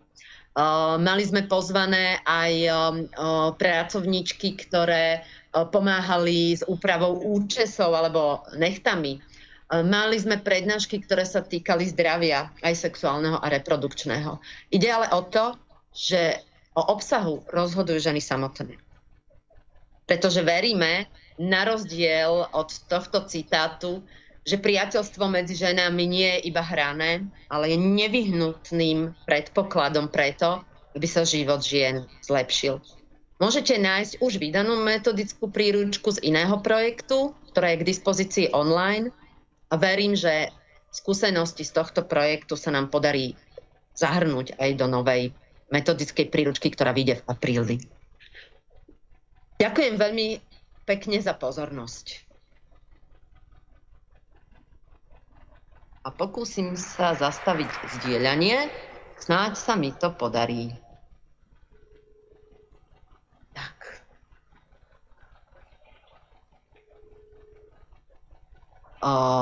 Nepočujem z auditória. Aha, pardon, nič. Ďakujem pekne. Či je to... I think we have one question, but I think it's for the whole panel. So if you can join us for the last intervention as well, we would love that. Now we will hear Natalia Prohodova from the Carpathian Foundation and your experience. The floor is yours.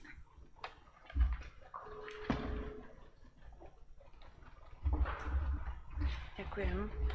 Dobrý deň.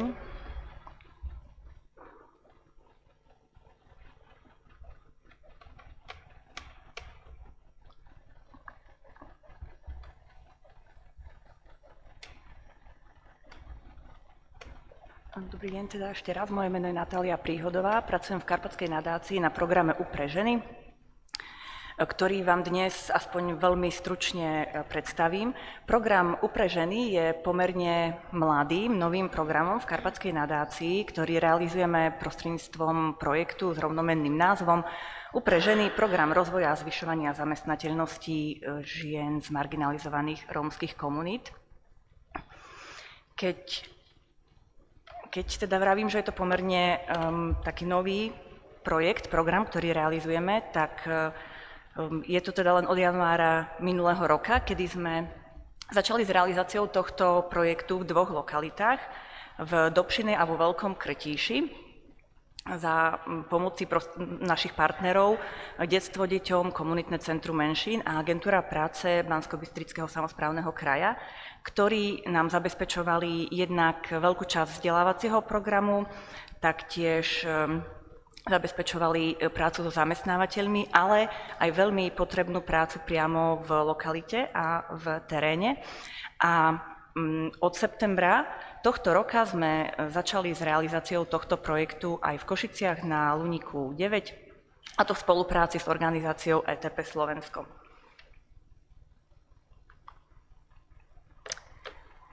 Program U pre ženy má už v názve, že ide o zvyšovanie zamestnateľnosti a mohlo by sa na prvý pohľad zdať, že toto je taký jediný cieľ nášho projektu, aby boli teda rómske ženy zamestnané, ale nie je to celkom tak.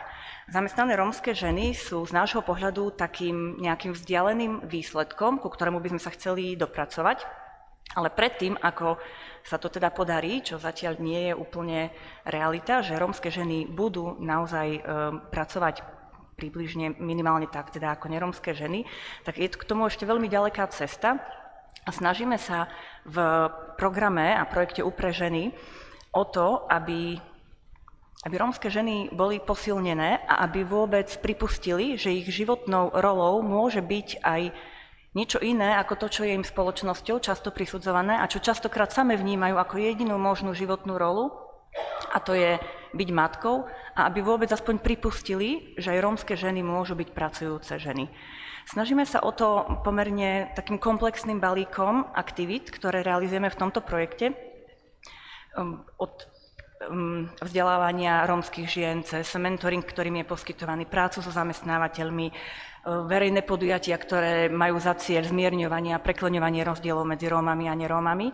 Ale pre dnešný deň som sa rozhodla rozprávať trocha viac o práve tom vzdelávacom a rozvojovom programe, pretože si myslíme, že práve niektoré časti tohto programu, ktorý je pomerne obsiahly, trvá 6 mesiacov, práve niektoré časti tohto programu podporujú tie rómske ženy a zvyšujú ich sebavedomie a posilňujú ich na ich ceste, povedzme aj za zamestnaním. Tento vzdelávací program je pomerne obsiahlý, zvlášť pre ženy, ktoré častokrát naozaj od tých 14-15 rokov sa nevzdelávajú, pretože trvá 6 mesiacov a je to pre nich pomerne náročný proces a obsahuje 7 vzdelávacích modulov, ktoré sú tuto vymenované: osobnostný rozvoj, finančná gramotnosť, pripravenosť na prácu, sebaobrana, efektívna komunikácia, rodová rovnosť, zdravie a iné témy, ktoré povedzme si ženy, ktoré sú zapojené do programu, same vyžiadajú. Hneď na prvý pohľad je jasné, že niektoré tieto vzdelávacie moduly smerujú priamo k tomu, aby si rómske ženy získali prácu, ako finančná gramotnosť, efektívna komunikácia, pripravenosť na prácu. A toto sú aj témy, ktoré aj rómske ženy samé spočiatku považujú za jediné zmysluplné témy, ktoré im teda v programe ponúkame, avšak je to len to, čo teda vidíme na začiatku, keď ženy vstupujú do programu, pretože keď celý vzdelávací program ženy absolvujú, tak to hodnotia práve opačne a práve tie témy, ktoré zdanlivo vôbec nesúvisia s hľadaním si práce, ako je napríklad osobnostný rozvoj, rodová rovnosť, sebaobrana a zdravie, tak práve tieto sú v konečnom dôsledku vnímané veľmi pozitívne a ak majú povedať ženy, čo bolo pre nich najviac obohacujúce, tak vymenujú niektoré z týchto tém. No a práve týmto témam, tým, ktoré sa týkajú pripravenosti na prácu, sa teraz venovať nebudem a trocha viac by som rada teda porozprávala práve o tých, ktoré z nášho pohľadu sú veľmi kľúčové pre posilňovanie rómskych žien. Jedna z prvých, ktoré ženy absolvujú aj u nás, keď vstúpia do programu, je osobnostný rozvoj. Táto téma, alebo tento vzdelávací modul je rozdelený do dvoch častí. Prvú časť absolvujú ženy hneď v úvode vzdelávacieho procesu a druhú absolvujú úplne na konci, keď absolvujú všetky ostatné témy. V tej prvej časti sa snažíme so ženami rozprávať o tom, aby si skúsili zadefinovať svoje silné a slabé stránky a aby sa skúsili pozrieť na to, čo sú ich nejaké životné ciele alebo nejaké životné sny a túžby. Úplne na konci, keď teda absolvujú celý vzdelávací proces, opäť sa pozrieme na to, čo teda si žena praje, kam by sa chcela v živote dostať a snažíme sa s ňou rozprávať o tom, ako si zadefinovať nejaké konkrétne kroky, ako sa teda k vytýčeným cieľom dostať môže. Čo je ale veľmi zaujímavé práve v tejto časti, že keď ženy vstúpia do programu, tak mnohé ženy nedokážu zadefinovať svoje silné stránky. Nedokážu vôbec povedať, v čom sú dobré a na čo sú hrdé na seba. Ak majú povedať, v čom sú dobré a na čo sú hrdé, väčšinou sa ich vyjadrenia zúžia na to, že dokážu upratať domácnosť, že dokážu navariť a u niektorých, a to naozaj doslovne, sa odpoveď zúži na vetu mám deti. Naozaj nám tieto ženy nedokážu povedať žiadnu inú, ako keby pozitívnu vlastnosť, ktorú by dokázali v živote alebo možno aj v pracovnom živote uplatniť.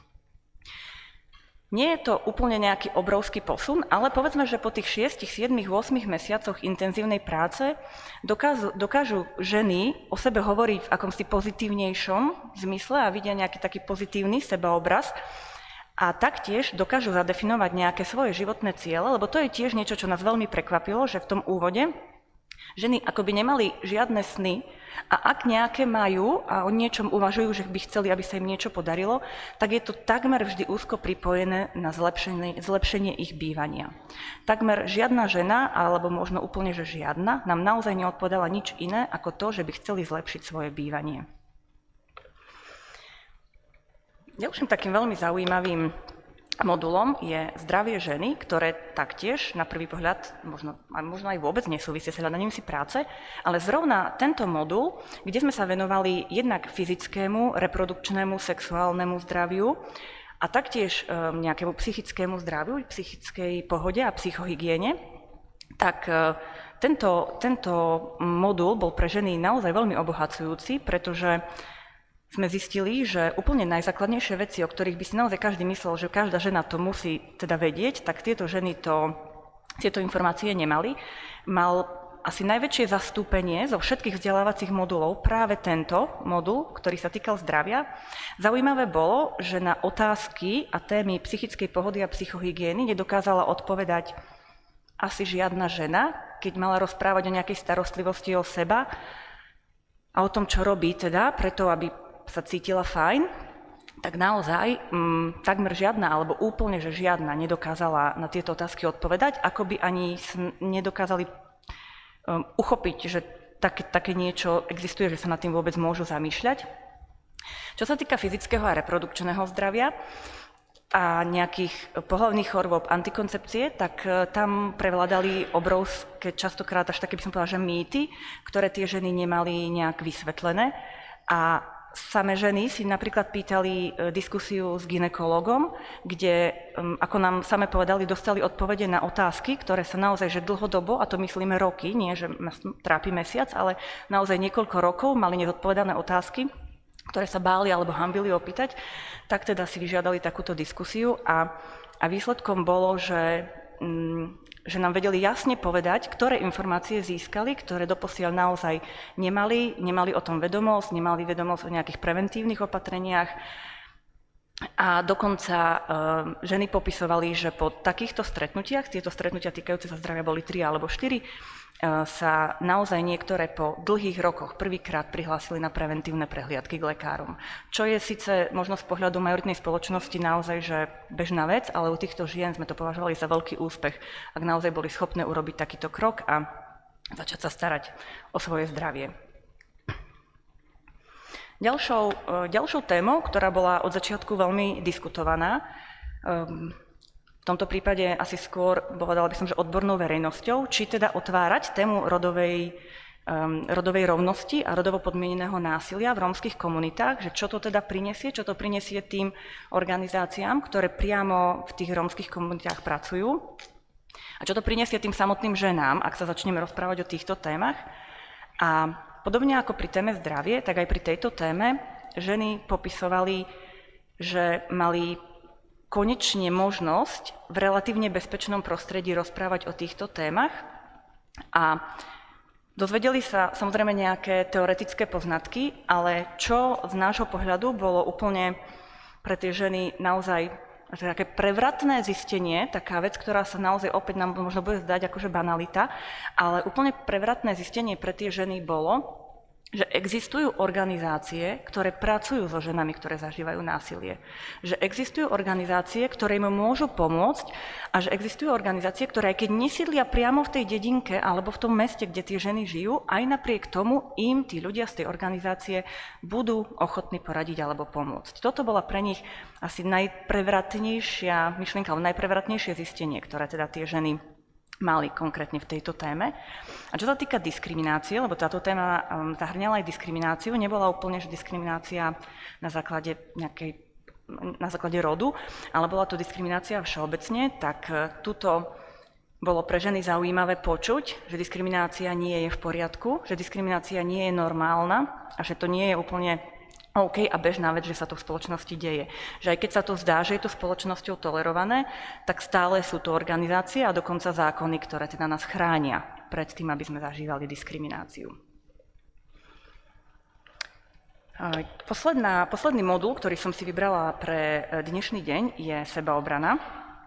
Tento modul bol úplne že najkontroverznejší, keď sme začínali s celým programom Upre ženy a vzdelávacím programom, pretože panoval taký názor, že poprvé, že to teda nebude dobré ukazovať ženám, že teda môžu byť silné a že v ich rodinách to urobí naozaj veľmi negatívne dopady a zároveň, že ženy nebudú ochotné zapojiť sa do takýchto aktivít. Prax ale ukázala, že to nie je pravda a ťažko nám povedať, nakoľko sa ženy cítia posilnené vďaka tomuto modulu, čo ale ženy teda povedali, že toto bol najzaujímavejší modul. Aj po dlhšom čase, ak mali povedať, že čo im utkvelo v pamäti, na čo si teda spomínajú a vedeli povedať, čo sa tam teda dialo a čo si z toho odniesli, tak spomenuli práve tento modul, lebo sa teda vymykal asi ostatným vzdelávacím aktivitám. A vedeli povedať nie len to, že teda sme sa nejak hýbali a niečo sme sa učili, ale vedeli povedať napríklad, že rozprávali sme sa o tom, ako reagovať v vyhrotených situáciách alebo v stresových situáciách.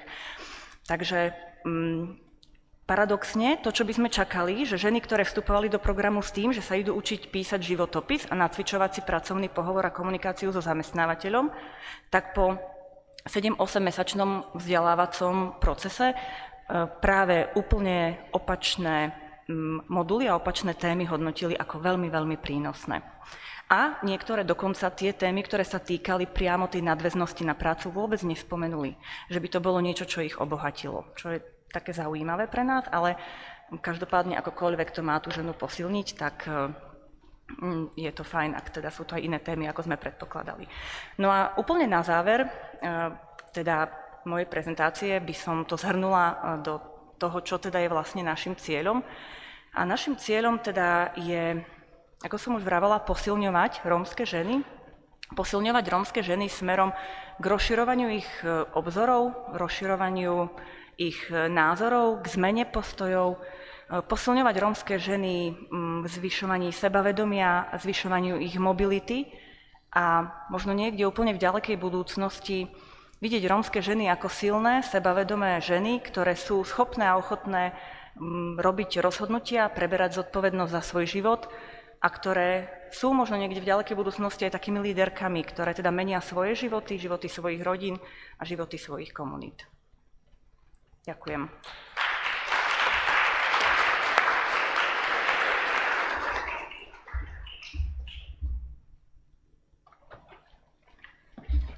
Thank you so much. That was really, really interesting. And now I know that there are coming in some some questions, and I will just listen because it's not my language, but someone will tell them for the panel.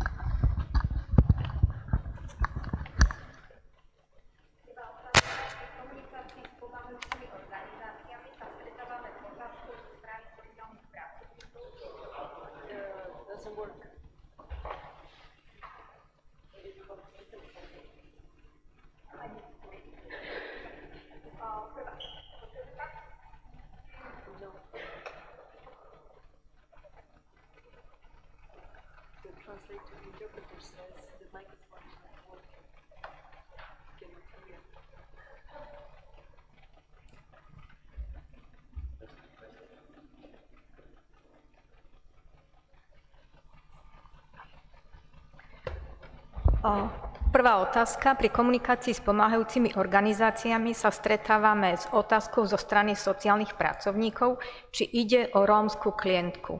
Má takéto dopytovanie svoje opodstatnenie?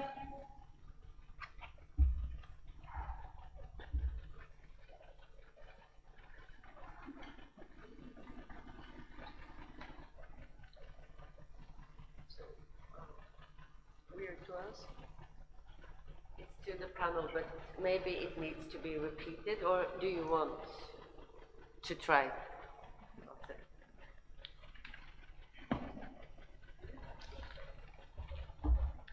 Neviem, či som úplne rozumela otázke. Otázka teda je, že či to považujeme, že je to rómska téma, alebo teda, či je to genderová téma, alebo rómska téma?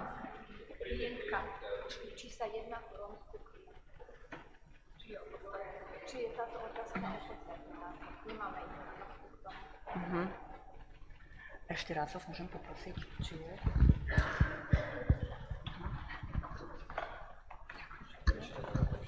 Takže pri komunikácii s pomáhajúcimi organizáciami sa stretávame s otázkou, či sa jedná o rómsku klientku. Má takéto dopytovanie svoje opodstatnenie? Už rozumiem asi otázke. No, závisí to asi od uhla pohľadu. Myslím si, že úplne to nemá asi svoje opodstatnenie. Myslím si, že by to nemalo byť dôležité a podstatné, či teda ide o rómsku alebo nerómsku klientku. I keď beriem do úvahy, že práca s rómskymi klientkami môže mať svoje špecifika. Neviem, či som to úplne zodpovedala. Myslím si, že vo vzťahu k nejakým presne diskriminačným praktikám by sme sa na to pýtať nemali. Prax nám ukazuje, že zisťovanie, či ide alebo nejde o rómsku klientku, skôr prináša negatíva ako pozitíva, ale asi treba brať na zreteľ, pokiaľ teda o rómsku klientku ide, naozaj tie špecifika tam byť môžu. Ešte jedna otázka je a znie, že či bude váš program UPRE pokračovať aj v iných lokalitách v rámci Slovenska?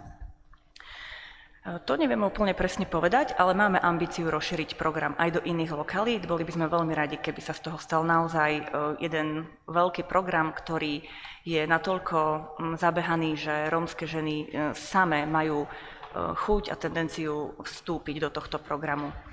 Takže teraz to nevieme úplne 100% potvrdiť, ale určite áno. Ďakujeme. Ďalšia otázka je v anglickom jazyku. How Roma men react for proposals, program addresses to Roma women? Do they accept support or they make obstacles?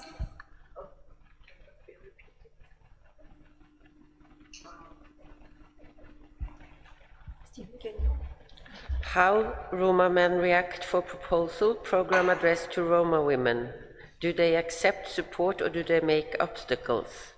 Maybe you will go, Monika. Do you have thoughts about this question? Ďakujem veľmi pekne. Existuje na to aj v angličtine veľmi pekná formulácia, že it depends. V skutočnosti máme skúsenosti rôzne. Máme skúsenosti, že muži sa pridávajú.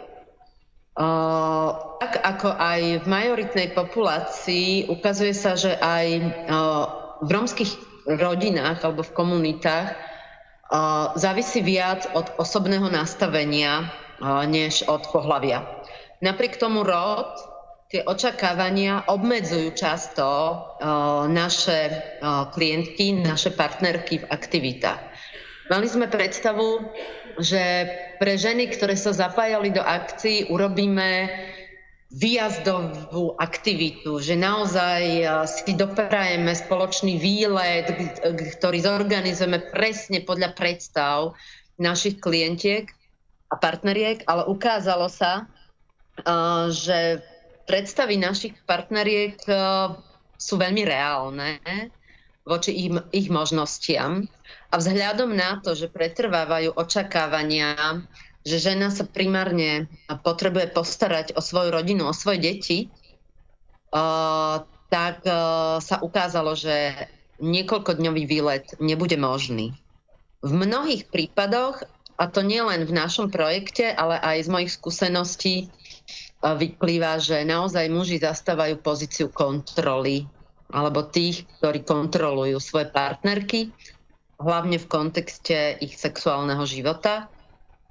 To sú aj dôvody veľmi často, není priestor veľmi o tom hovoriť, ale povedzme aj tých skorých manželstiev v komunitách, s čím sa stretávame aj my, a ukončenia školskej dochádzky dievčat. Máme však skúsenosti, že muži sa pridávajú.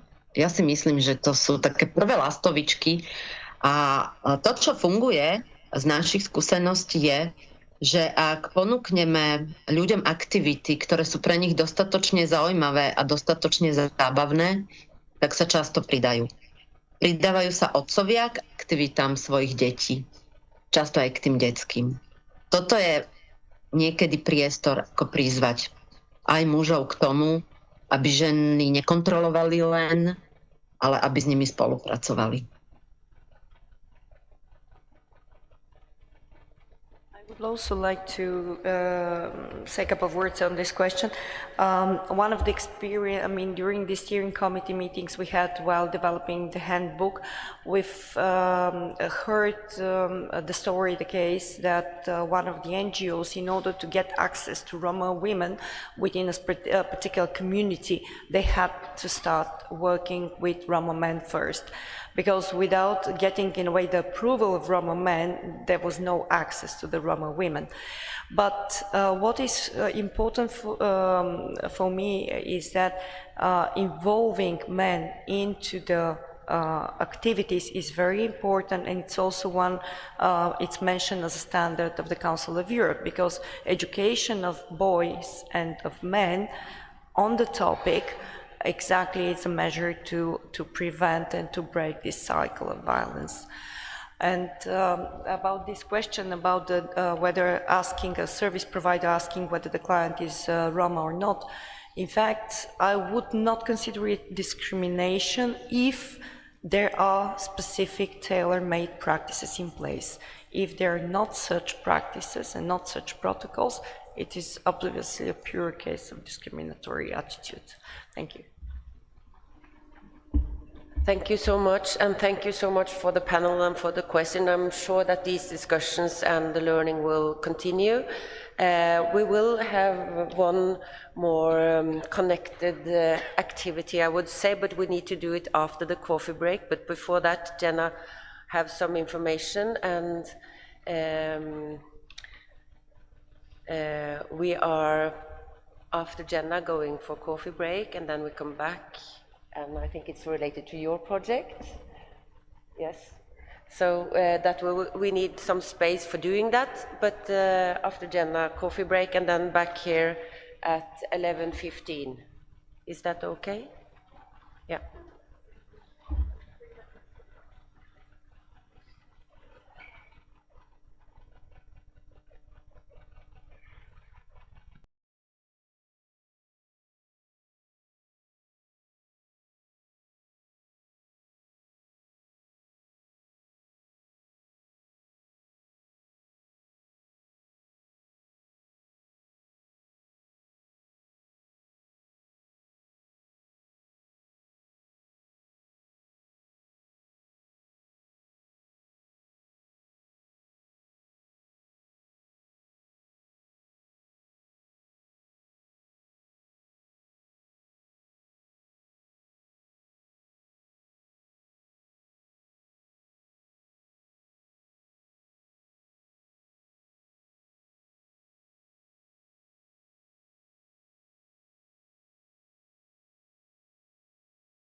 Okay, welcome back from coffee break. I don't know exactly what is going to happen now, but I would like to introduce Michael Hornacek, Pro Defense Academy, working with stress and overcoming fear as one of the aspects of women's empowerment and increasing women's self-confidence. So I'm supposed that we are now going to get empowered? Yes, let's say. Yeah? We're gonna try something. This will be interesting. Thank you so much, and please. Dobrý deň, dámy a páni, hello ladies and gentlemen. Ďakujem veľmi pekne za pozvanie teda na túto konferenciu. V prvom rade ďakujem pani Natálie Príhodovej z Karpatskej nadácie, teda, že som sa zapojil práve do ich projektu, kde sme práve teda pracovali s rómskymi ženami. Bolo to veľmi prínosná skúsenosť aj pre mňa. Celá vlastne ten koncept sebaobrany ako také, ktorý sme tam riešili, prosím vás, nechápme to iba v jednom slove, keď sa povie sebaobrana. Ono je to nejaký balík informácií, skúseností a tá sebaobrana, tá fyzická sebaobrana je len taká čerešnička na dorte, ktorá v konečnom dôsledku je, poviem to, v nejakom spôsobe príťažlivá, ale je to časť informácií, ktorá je v podstate až posledná. To znamená, čo sme my v tomto projekte s Karpatskou nadáciou s pani Nehajovou riešili, bolo jednak práca so stresom. To znamená, ako pracovať so stresom v krízových situáciách.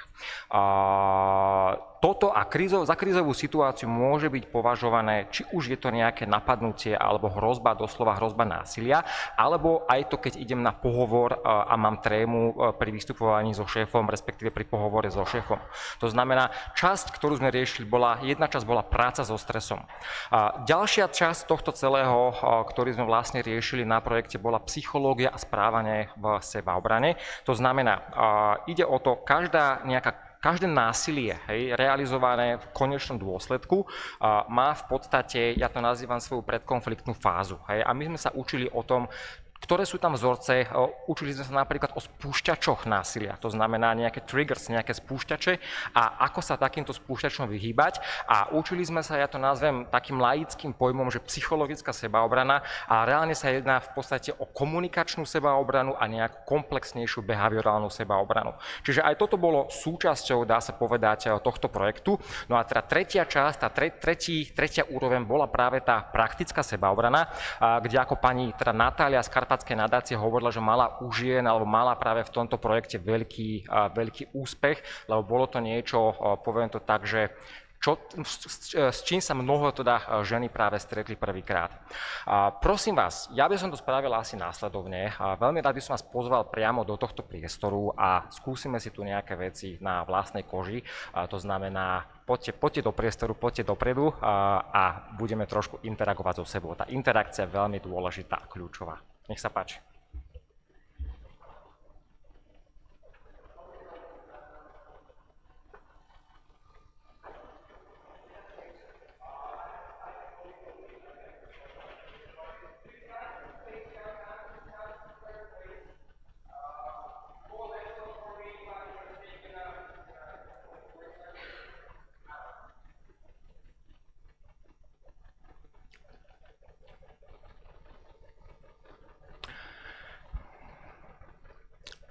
Dobre, okay, so I'm gonna talk in English and translate into the Slovak if necessary.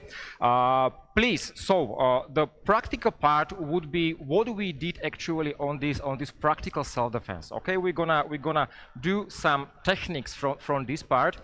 Please understand one thing: self-defense is just not only about the really the defense positions. Very much is about the communication. How I do with the gestures, if I'm the submissive one, if I'm too arrogant one, or what kind of gestures of stopping or gestures of slowing down the situation which I'm using. Okay, but let's do some things what we really tried on this program. Please, first of all, warm up your hands. Let's say, okay, let's warm up the hands. So, does anybody of you did some self-defense before? Okay, so we have some practice over here. Okay, please, just a little bit move. and the fourth. Okay, and one hand, just warm up the joints. Please be careful in the buďte opatrní dozadu. And the reverse position. And the other hand. And the other hand reverse. All right, then. So, please, the first very big advantage, čiže jeden ten hlavný veľký prínos was that the participants of the workshop of Natalia Nehajová really could try the things. So, basically, for example, now we have some barrier over here. Máme tu nejakú bariéru. But in the workshop, the women or the participants of the project really tried the things. So, these barriers that are here over now, just basically in the end, we became very much friends, and the whole atmosphere just opened up. Okay? So, first of all, can I ask some volunteer? Môžem poprosiť nejakého dobrovoľníka? Volunteer. You know the self-defense already, so I'm not going to use you at the moment, okay? Can I use you? Please, come. Okay? So, basically, what we try on this workshop, my name is Michael. Hi. Nora. Okay. My question is, how can you get out of the situation, for example, of the what is very often in the case of self-defense is some kind of holding and basically dragging. This is one of the most very frequent type of attacks, let's say, okay? And my question is, what would you do if really somebody hold you strongly or really drag you into the corner, into the car? So my question is, what is the situation? Please, can you try first without I'm showing you? Just hold yourself like this, double hand grabbing, okay, and try to get out of the situation without me showing anything else, please. Okay, just make a couples, make a pairs, and if you can hold with the two hand grabs, okay, just try to get out of the situation. Thank you. Snapiť. Sekundičku.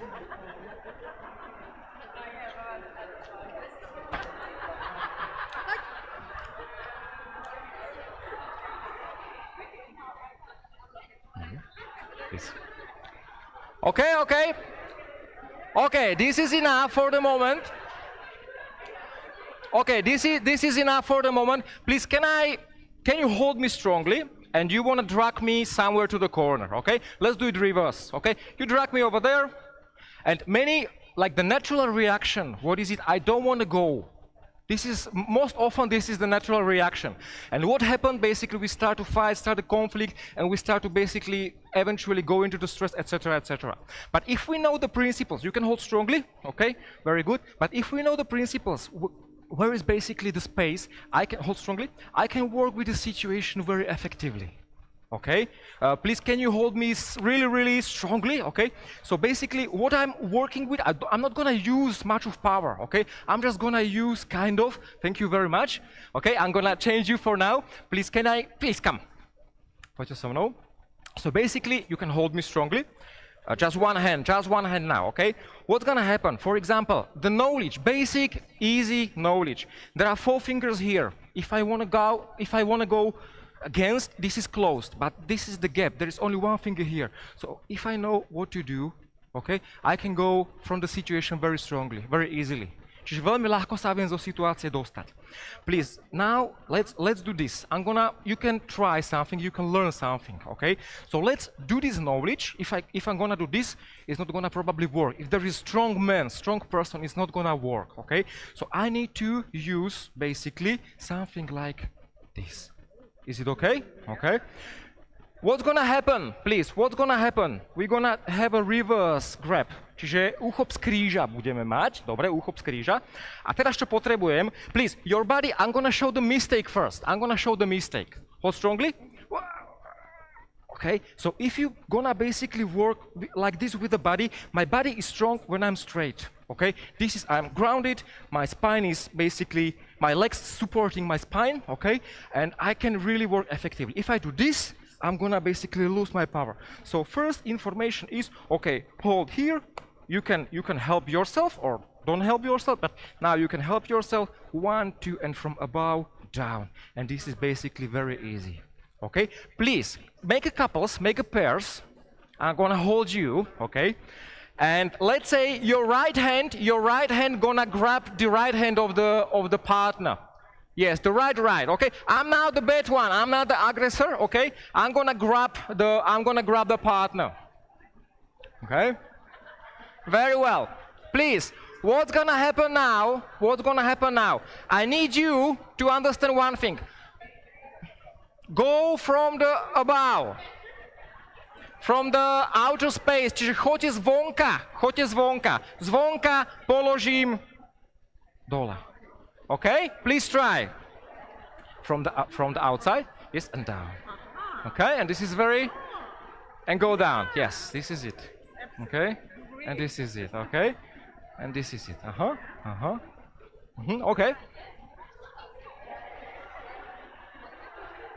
A teraz dole. Please. Okay, please come.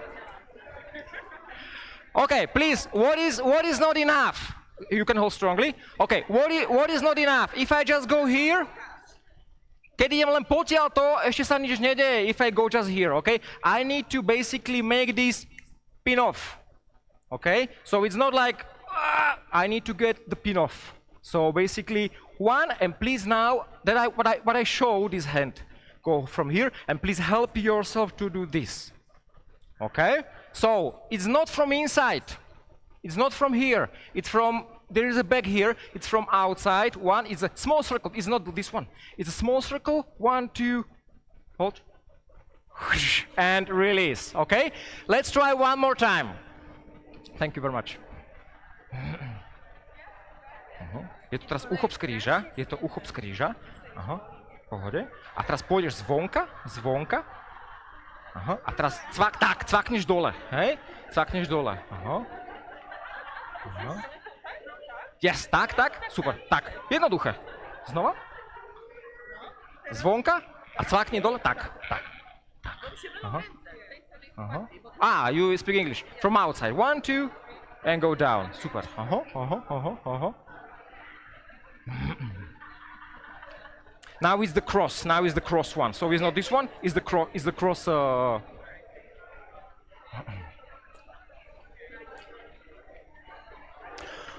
Okay, stop.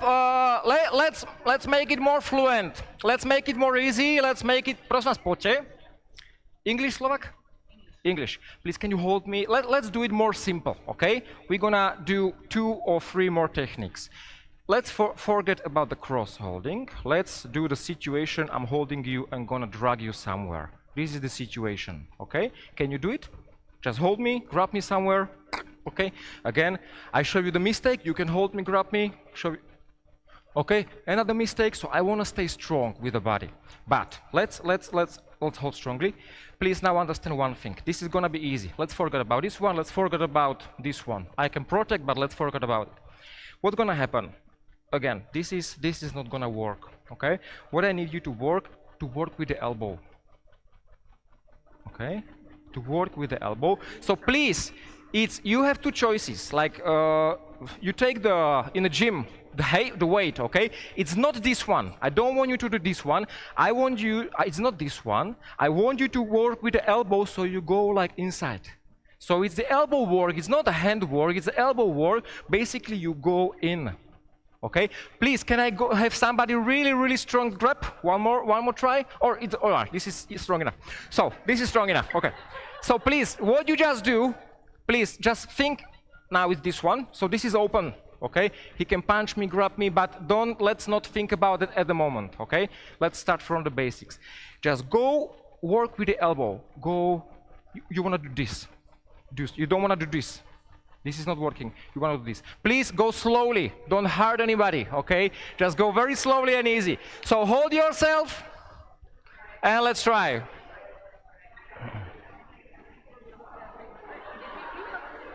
Super.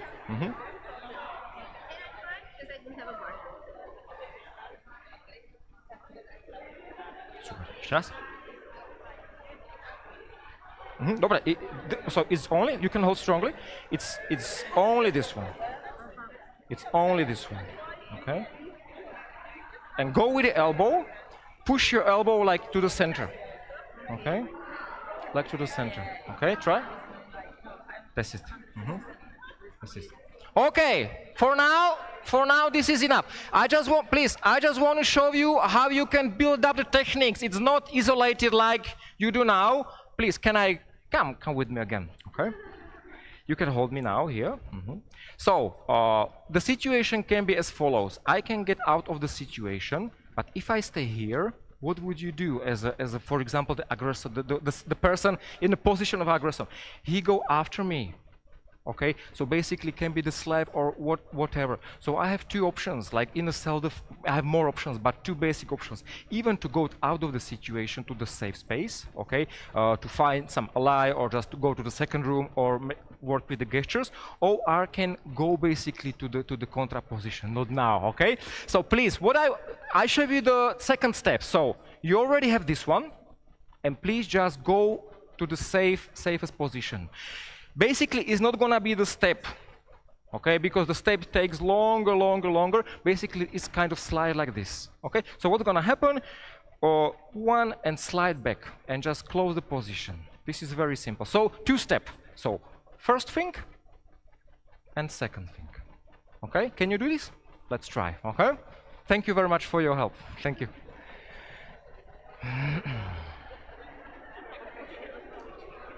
Super.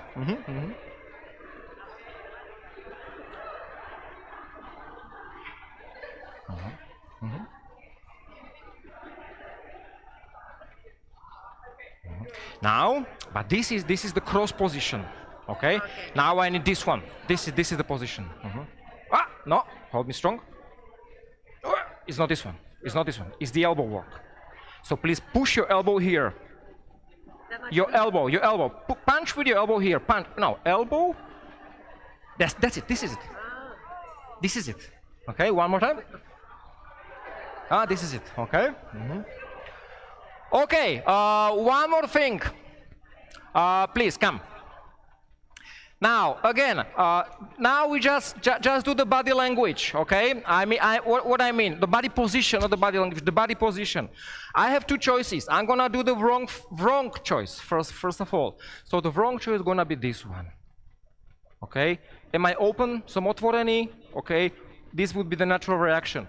The more safest position would be here. Okay, because I basically protect. So it's very much about where you go with the elbow. Okay, so it's just not this one, because I show you what is the body language communicating. Okay, please, can you drag me over there? Okay, I do this. Now you're very much open, and you basically with your body you saying you can go more. Okay, so what I basically do now, you can drag me, and I just do this one. Please don't don't make it. Okay, I like you, you're my husband or whatever. Please let's not make it violence. So not this one, but just here and step back. Okay, try one more time with a different partner, then we can change the position.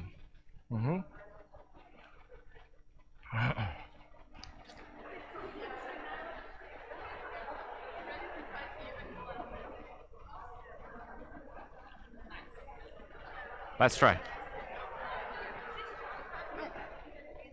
No, can you hold me? Can you hold me? Strongly, just one hand now? No, it's this one. Please touch with your elbow here, touch with your elbow here. Elbow, punch here. Elbow, punch here. Your elbow, with your elbow? Yes, this is it. One more time. And one more time. Hold me strongly, hold me strongly. Hold me strongly. But you're gonna fall down, but be careful, be careful. So just here, just your elbow from here to here, okay? That's it, that's all. Okay, let's do one more, okay, let's do one more easy technique, okay? Let's do one more easy technique, please, one volunteer. Men, women, okay, whatever. Please come, okay? Another very often, veľmi časté nejaké útoky, so very often basically kind of attacks or starting of the conflict can be something, môžem sa to dotknúť? Can I touch you please? It's like something like this. Okay, this is very obvious. So a part of drugging, this can be very obvious. You didn't tell something or you just did something to me. So basically, please understand one thing. It doesn't matter whether it's a punch, whether it's a knife, whether it's a hold, or whether it's a double hand. It's the same principle with the hands, okay? It's this one, okay? Please, can you just push me? Wow, this is it, okay? One more time, okay? And now there are many choices. You have more options how to work with this situation.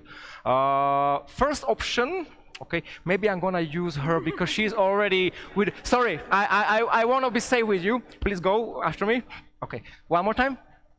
And you have more choices, okay? You are okay, right? So we have, we only work with the space, okay? Please make this one and freeze, okay? Čiže zamrzla mi v takejto pozícii, she freezed in this position. Please, the self-defense, if we don't think about the anger and all the emotions, is work with space, okay? Now, she have hands here, and I have more options. I have the option to take the space from inside, okay? Or I have the option to take the space from outside. Or, go after me one more time, I can go here. One more time, I can go here. One more time, one more time. And double hand, double hand, double hand, okay? So please, let's do it slow, So, either I go inside, freeze here, one more time, freeze here, either I go inside and push him away or her away, go away, okay?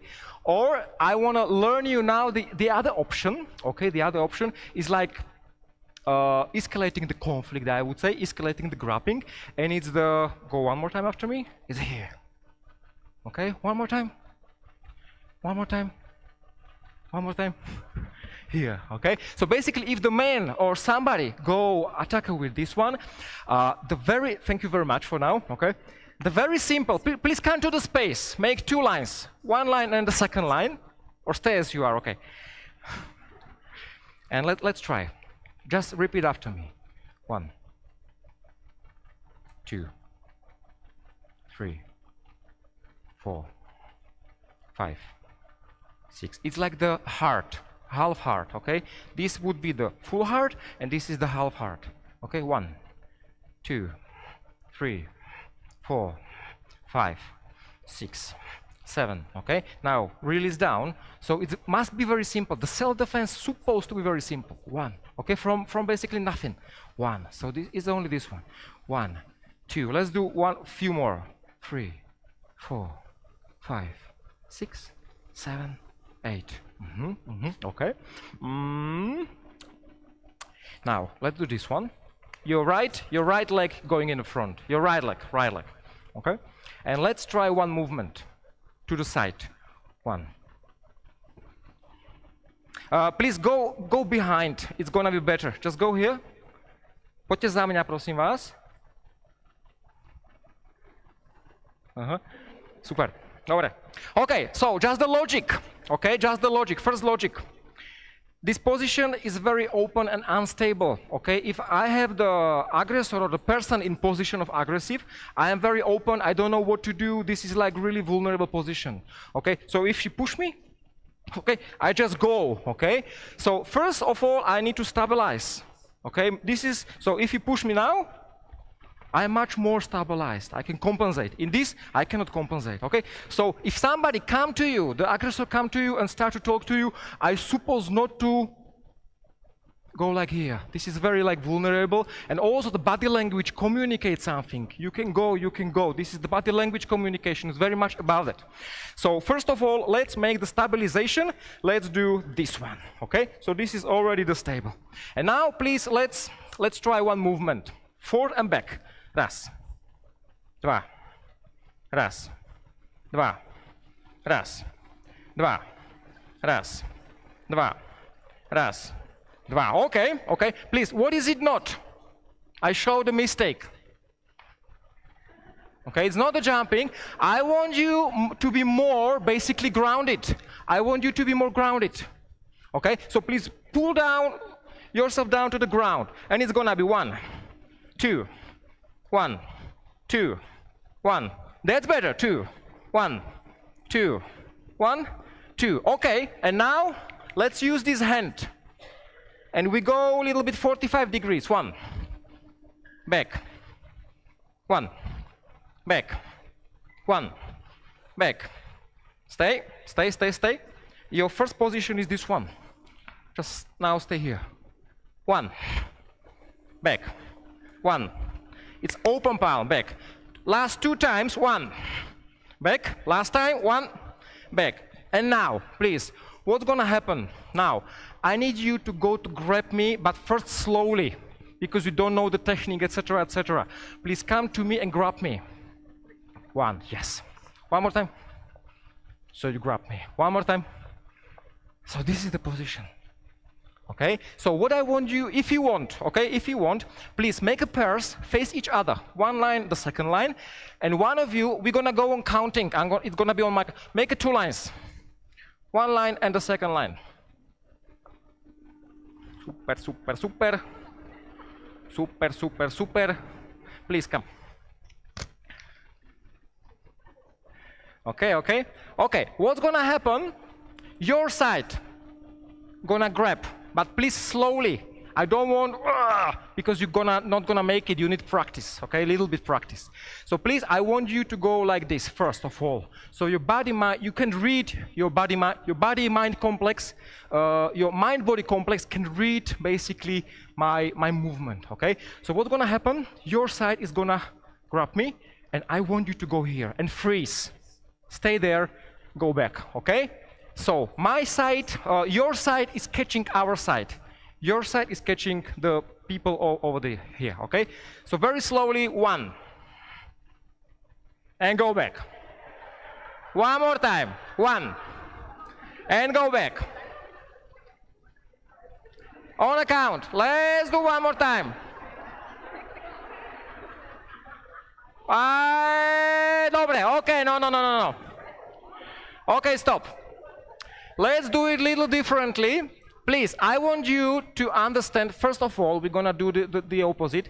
I want you to understand how does it feel to be grabbed. So please, what you do, you go very easy. I know everybody have a costume, so no strong grabbing. Just put your hands here, okay? Please do it slowly. This one, okay? Okay, just do it. Just do it. Okay? One more time, the same situation, okay? Okay, and now, if you have this experience, what does it mean to be grabbed or what does it mean to be pushed? Just think about this. Think about this. I'm now the opponent. Can you make a technique? I'm going after you. Are we the other side? Okay, you have this other technique. So go after me. I want you just to go out. Okay? One more time. Go really strongly. Go really strongly. This is the situation. One more time. Go out. Okay?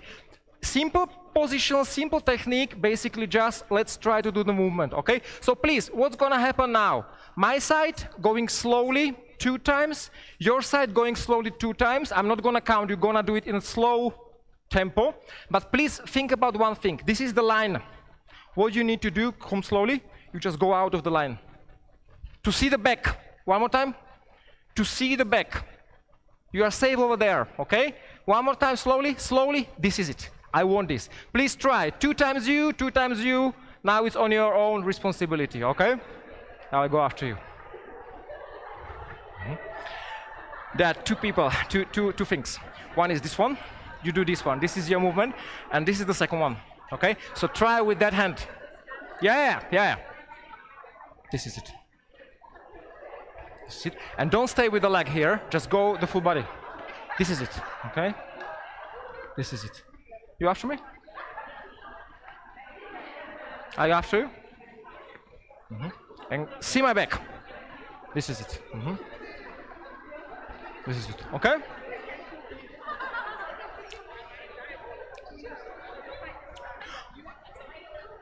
Okay, this is enough for now.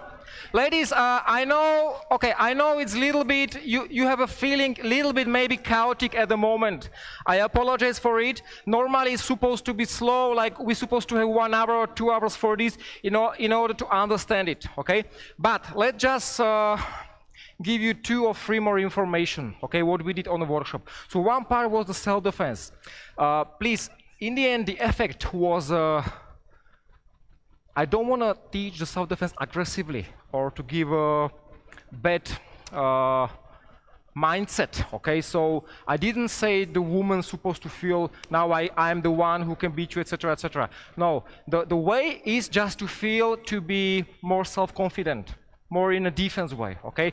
And also with this comes the body language, okay? So if my body language, basically, this is very important, okay? If I just come to the, for example, for the interview like this, or if I come to the interview with the right gesticulation. So the body language makes a lot, and also in a self-defense, okay? As I said, if I have an attacker just go after me, and I just do this, okay? It's really is in him the mindset, he can go more and more and more. So the body language is very, very, very important.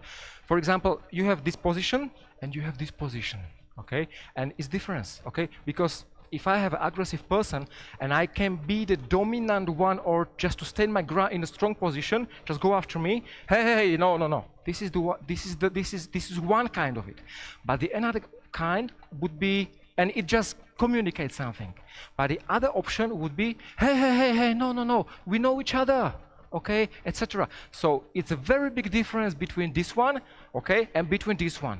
And either one is correct or incorrect, depending on the situation, and we need to know how to use it, okay?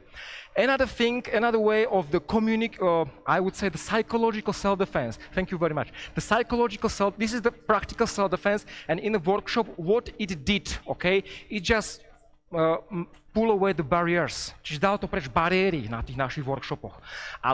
But the very important thing was also like I would say the psychological or the communicational and behavioral self-defense. What does it mean? Okay, for example, every violence in the end have, I would say, the pre-conflict phase, and the pre-conflict phase is, hey, what are you looking for? Okay, this is only the testing. Please, every violence in the end have, I call it the pre-conflict phase, and that's the testing part, okay? And the testing can be done in many, many ways. We need to understand one thing. The person in a position of aggression who go into the violence, he need to be in a comfort. Every aggressor have a comfort line, comfort zone, and we can work with it. Okay, we can work with this comfort position. For example, if I ask, hey, who do you looking for? Hey, you look at me, okay? And basically, eventually you go into the violence, and if you play my game, I'm gonna be confident, okay? And one easy, like what to say can be this one. Please ask me the same question. Now, what I'm looking for. You have a very nice dress today, I really like it, okay? Or, okay, if there is somebody you don't know, it's a person from the street, or it's, for example, your relative as well, the other question, very nice reply would be the same question. You look like one actor.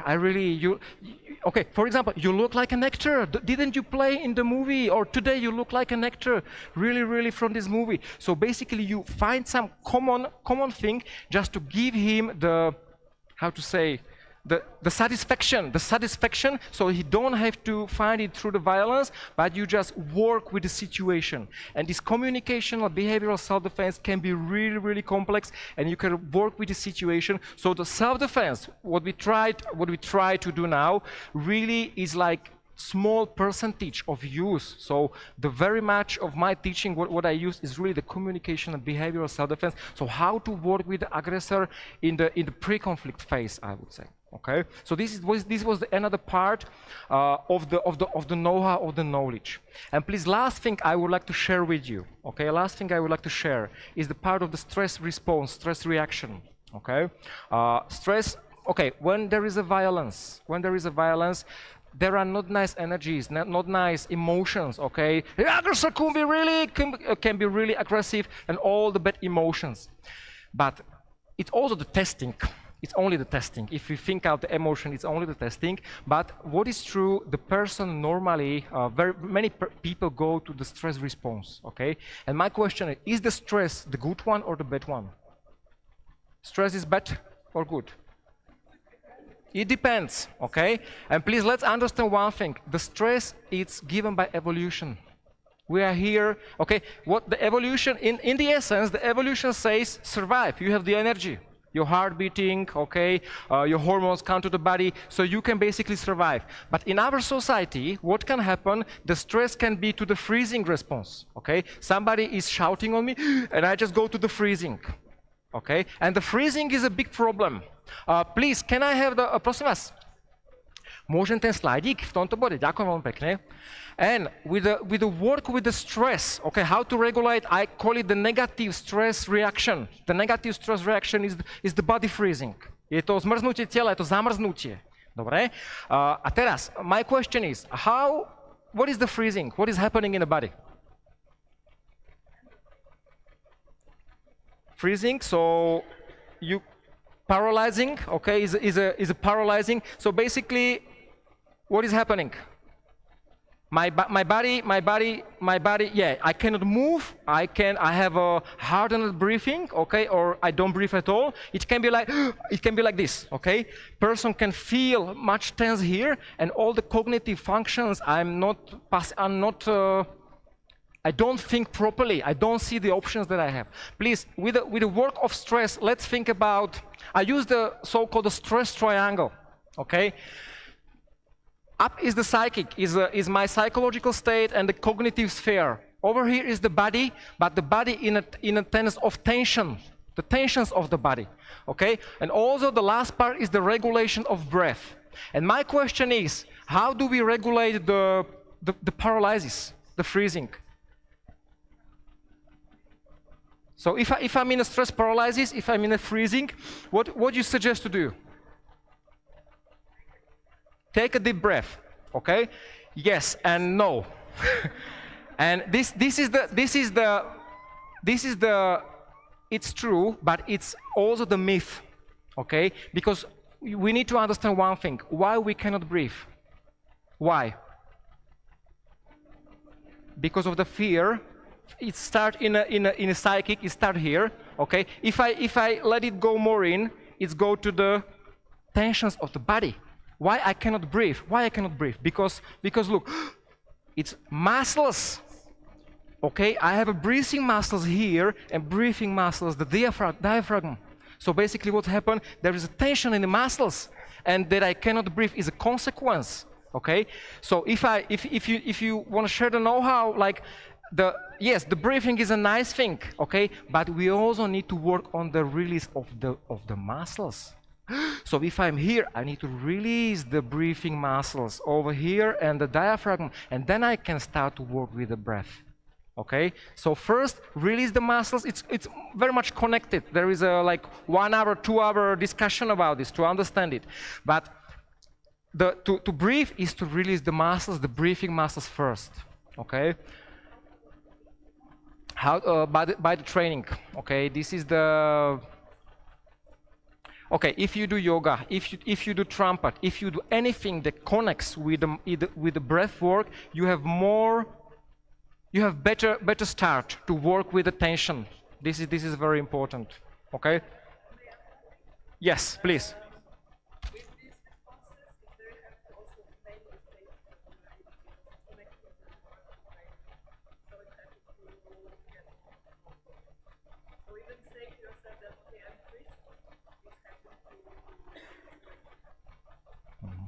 Yeah, thank you.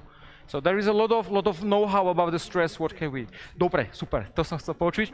Okay, so please, the stress triangle. The psychic is the first. The body tension is the second, and the work with the breath is another part. So anyway, thank you very much for actually to try the part of self-defense. All the best.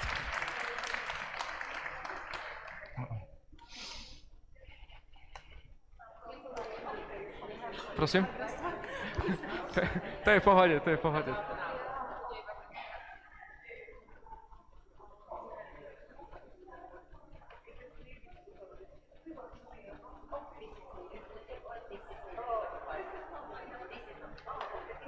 Okay, let's see them. Let's see. Okay, thank you so much. We have a very interesting panel as well left. And in the program it's also said that we are going to discuss future activities But unfortunately, because I have not been a very good moderator, I have two jobs as moderator. It's to pronounce the names correctly. I failed, sorry for that. Secondly, to keep the time. Sorry for that. But I think that discussion of future synergy activities we have done during this conference.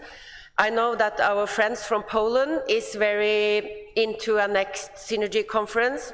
Our friends from Portugal is also thinking about it, and I also heard that maybe Lithuania will do. So let's meet digitally to discuss further activities. So we will not use the time of the last panel, and our aim is to be as close to 12:30 as possible, but we need to have one here and one digitally to, no, I need glasses as well. It's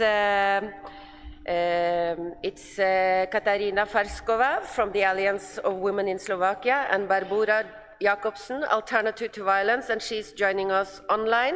And they are going to give us more information about the cycle of violence and to stop the cycle of violence. So I would like Katarina to come.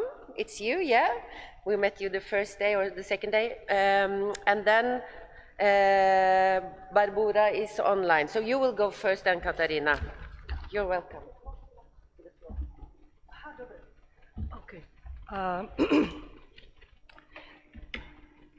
Dobrý deň, ja by som chcela dneska porozprávať last but not least. Teším sa, že máme, podľa mňa je to open end, uvidíme, jak to pôjde. Nebudete na mňa kričať, že stačí, dobre?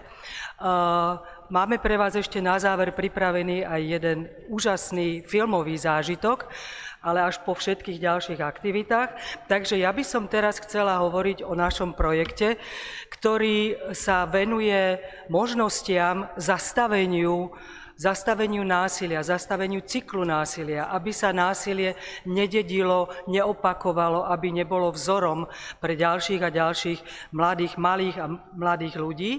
A začneme tým, že my sme sa k tejto téme dostali prostredníctvom spolupráce s norskou organizáciou, ktorá sa volá ATV, to je Alternative to Violence, a konkrétne s pani Barborou Jakobsen, ktorú o chvíľku uvidíte. Ja ju len chcem predstaviť, že je to klinická psychologička, ktorá vedie už od roku 2011 jedno krízové centrum patriace pod ATV, ktoré je v Tromso. Pokiaľ vieme, je to veľmi, veľmi ďaleko na severe.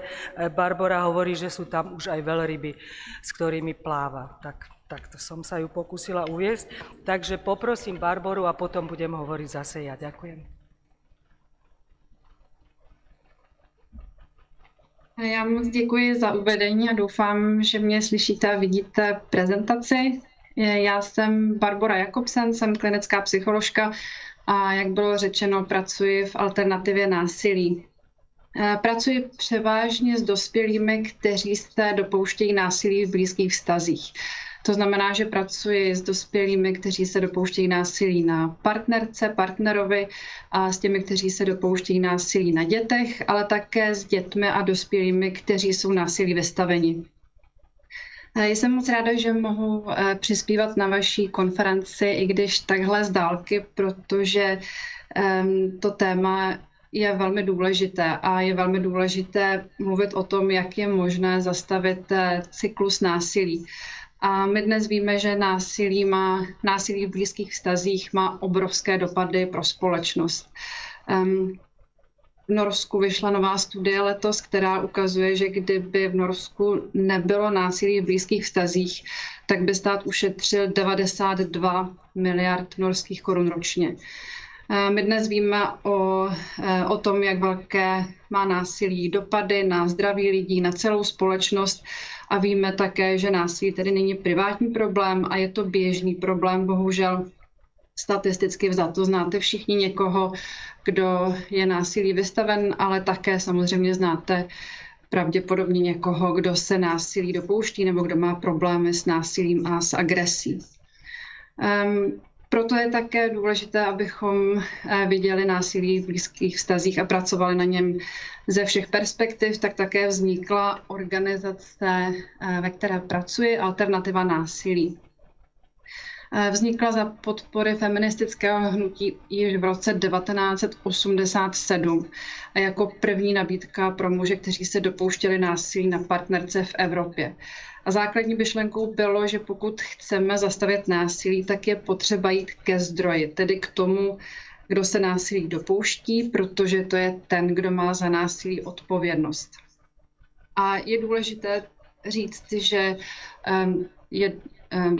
trest v takových případech je důležitá reakce společnosti, ale sám o sobě nevede ke změně chování.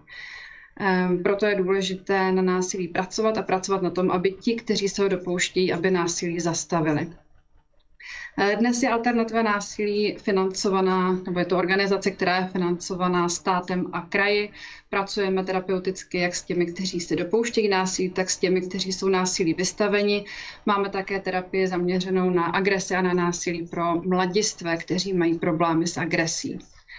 Pracujeme také v oblasti výzkumu, přednášení a supervize. Já bych vám chtěla ukázat, s jakými případy pracujeme, jak vypadá násilí v rodinách, se kterými jsme v kontaktu a jak se šíří. A to bych vám ráda ukázala na rodinném diagramu. Na tom obrázku vidíte, že je to rodina, kde je manželský pár Petr a Jana. Je to rodina, se kterou jsem já pracovala loni také. A Petr měl už dříve partnerku a nad ním jsou zobrazeni jeho rodiče, nad Janou jsou zobrazeni její rodiče a pod nimi je Emma a Jonáš, což jsou jejich děti. Ta červená šipka znázorňuje násilí na začátku případu, to znamená v době, kdy Petr kontaktuje nás, ATV, já s ním mluvím po telefonu jako první a on mluví o tom, že mu policie doporučila, aby nás kontaktoval poté, co dostal vykázání. To vykázání bylo uděleno, protože sousedi zavolali hlídku v noci, kdy on křičel na Janu, že ji i sebe zabije, rozmlátil dveře a hlídka mu nařídila vykázání. My když dostaneme, nebo když k nám Petr přichází, tak budeme s ním mít odděleně rozhovory, budeme mluvit o násilí a také budeme chtít mluvit s Janou. Ne proto, abychom zjistili, kde je pravda, ale kvůli tomu, že všichni, kteří žijí v rodinách, kde je násilí, jsou násilím zasaženi a mají určité potřeby. Takže si i Janu pozveme na sezení. Stejně tak budeme chtít dělat zhodnocení, jestli a kdy je možné mluvit s dětmi v této rodině. Po rozhovorech se všemi členy rodiny vypadá často násilí v rodině takto. Ty červené šipky tedy znázorňují násilí, o kterém víme potom, co se všemi členy rodiny máme rozhovory a z tohoto obrázku je patrné, že Petr žije s násilím celý život. A paradoxně jsem to ale já, s kým poprvé o násilí mluví. Petr se dopouštěl dlouhodobě psychického a fyzického násilí na Janě, vyhrožoval jí, nadával, že je neschopná, několikrát ji strčil ze schodů, uhodil jí. Ale násilí se dopouštěl už i na své první partnerce. Sám vyrostl v rodině, kde se otec dopouštěl sexualizovaného násilí na jeho matce. Popisoval mi, že například v noci, když otec křičel na matku, tak se schovávala u něj v pokoji. Když potom matku napadl, tak on se schovával v koupelně zamčený a celou noc tam byl vzhůru. Popisoval, že potom ve škole měl problémy, že byl nesoustředěný, že mnohokrát napadl jak učitele, tak své spolužáky. Ale nikdo se ho vlastně na násilí nikdy neptal. Z těch rozhovorů je také jasné, že je zřejmé, že Petr se dopouští fyzického násilí na svém synovi Jonášovi. Jana vyrostla v rodině, kde se otec dopouštěl fyzického násilí na její matce a její matka se dopouštěla závažného psychického násilí na Janě a Jana se také dopouští psychického násilí na svých dětech. ze spolupráce a z rozhovory s dětmi je také zřejmé, že Jonáš má problémy ve škole a má agresivní chování a také, že se dopouští násilí nebo je agresivní vůči své sestře Emě. Z toho obrázku je patrné, že násilí se šíří a šíří se nejen přes generace, ale i napříč generacemi. Tady vidíte, že Petr se nejen vystaven násilí ve své rodině, ale dopouští se ho a dopouštěl se ho i dříve. Proto je nutné pracovat vlastně na všech úrovních. Já bych vám chtěla ukázat, jakým způsobem se dá o násilí přemýšlet, když si klademe otázku, jak tedy zastavit cyklus násilí. Ten trojuhelník znázorňuje prevenci, ten zelený nebo ta největší část označuje primární prevenci, tedy jak pracovat s násilím, nebo jak pracovat preventivně, tak aby děti, které vyrůstají ve společnosti, měly co nejmenší nebo žádné riziko, že budou násilí v blízkých vztazích vystaveny, anebo že se u nich rozvine problém s agresí a s násilím. Sekundární prevence je prevence s těmi, kteří jsou v rizikové skupině, že se násilí budou dopouštět nebo že budou vystaveni násilí. A terciární prevence, to je ten červený trojuhelník, je práce s těmi, kteří jsou vystaveni násilí nebo kteří se ho dnes dopouštějí. Když se vrátíme k tomu zelenému, tak je to vlastně celá populace, jak pracovat s celou populací, aby vyrůstaly nové generace, které mají menší riziko, že budou vystaveny násilí nebo že se ho budou dopouštět. A můžeme o tom přemýšlet z různých perspektiv, ale je důležité, aby děti hlavně věděly o násilí, aby věděli, co násilí je.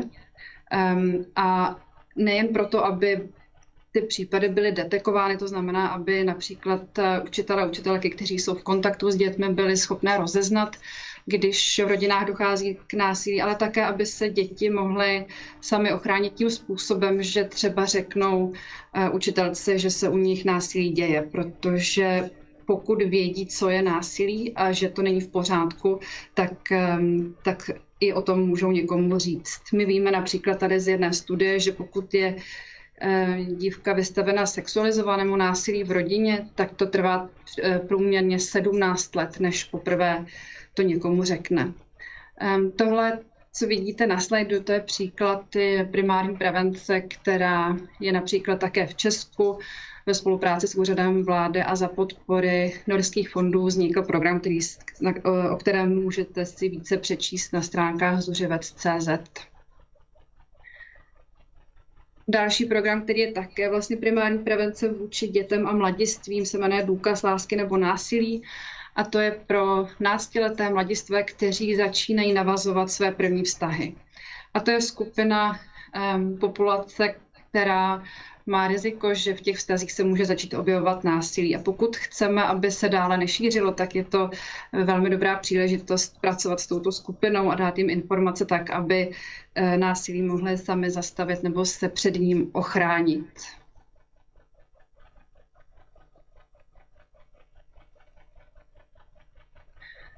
Když se podíváme na tu žlutou část, na tu sekundární prevenci, tak je to prevence se skupinami, o kterých víme, že jsou ve zvýšeném riziku, že se násilí budou dopouštět nebo mu budou vystaveni.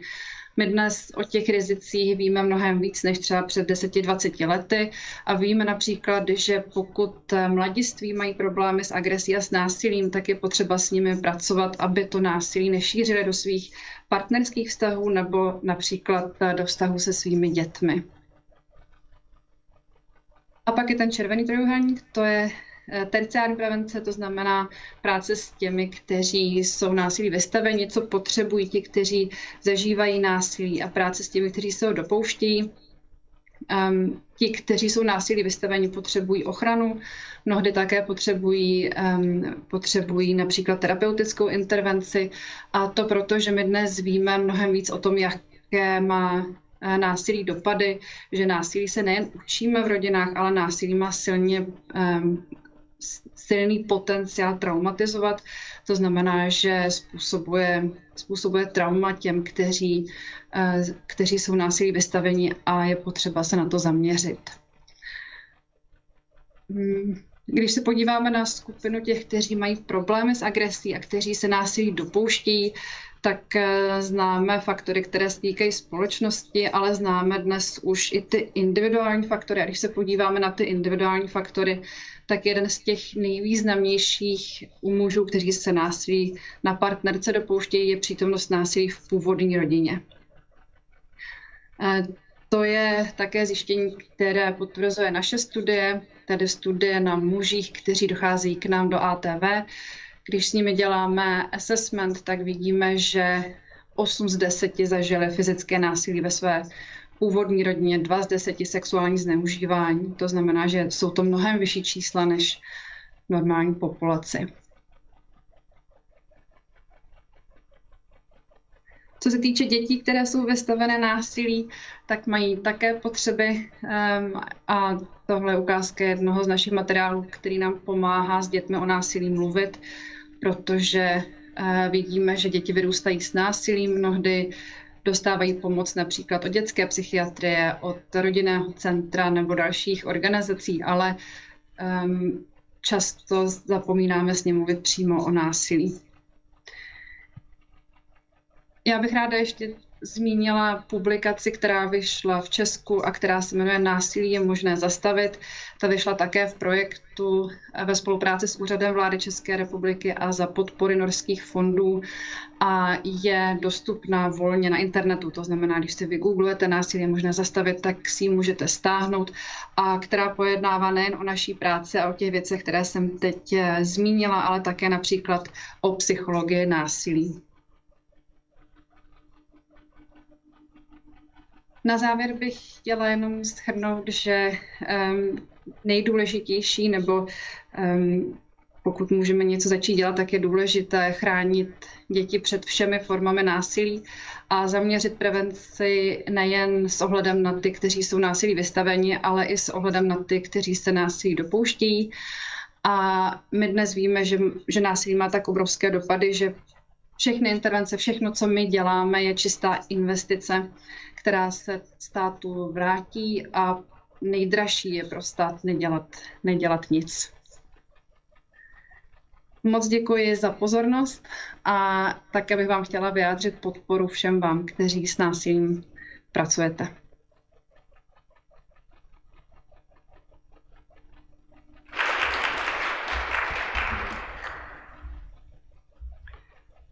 Tak ja ešte tiež chcem veľmi pekne poďakovať Barbore za túto prezentáciu, aj za všetky úžasné informácie, ktoré už sme od nej dostali a ktoré ešte čakáme ďalšie. Ďakujem, Barbora. Ja také ďakujem. My sme organizácia, ktorá sa volá Aliancia žien Slovenska. My máme krízové centrum, kde samozrejme pomáhame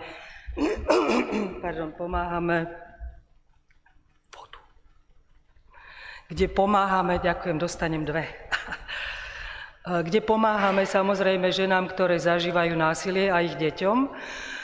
Dostávajú podporu od našich sociálnych pracovníkov, psychológov, psychologičiek, pracovníčiek a takisto právničiek. A my robíme už 30 rokov všetko preto, aby to mohli dostávať zadarmo. Okrem toho sme organizácia, ktorá sa stále snaží nachádzať nejaké systémové riešenia. A to je od vydávania publikácií, v kampanii, cez krátke filmy napríklad, až po taký zvláštny projekt, ktorý sme niekoľko rokov hostili v našej organizácii, a to je sexistický Kix. O tom môžem porozprávať v pauze, nechcem zdržiavať, veľmi pekne ďakujem.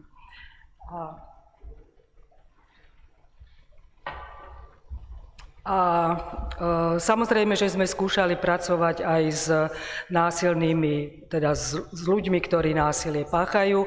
To je tiež jedna z možností, ako hovorila aj Barbora, že naozaj treba začať proti násiliu bojovať tam, kde vzniká, a u tých, ktorí sú za ňo zodpovední.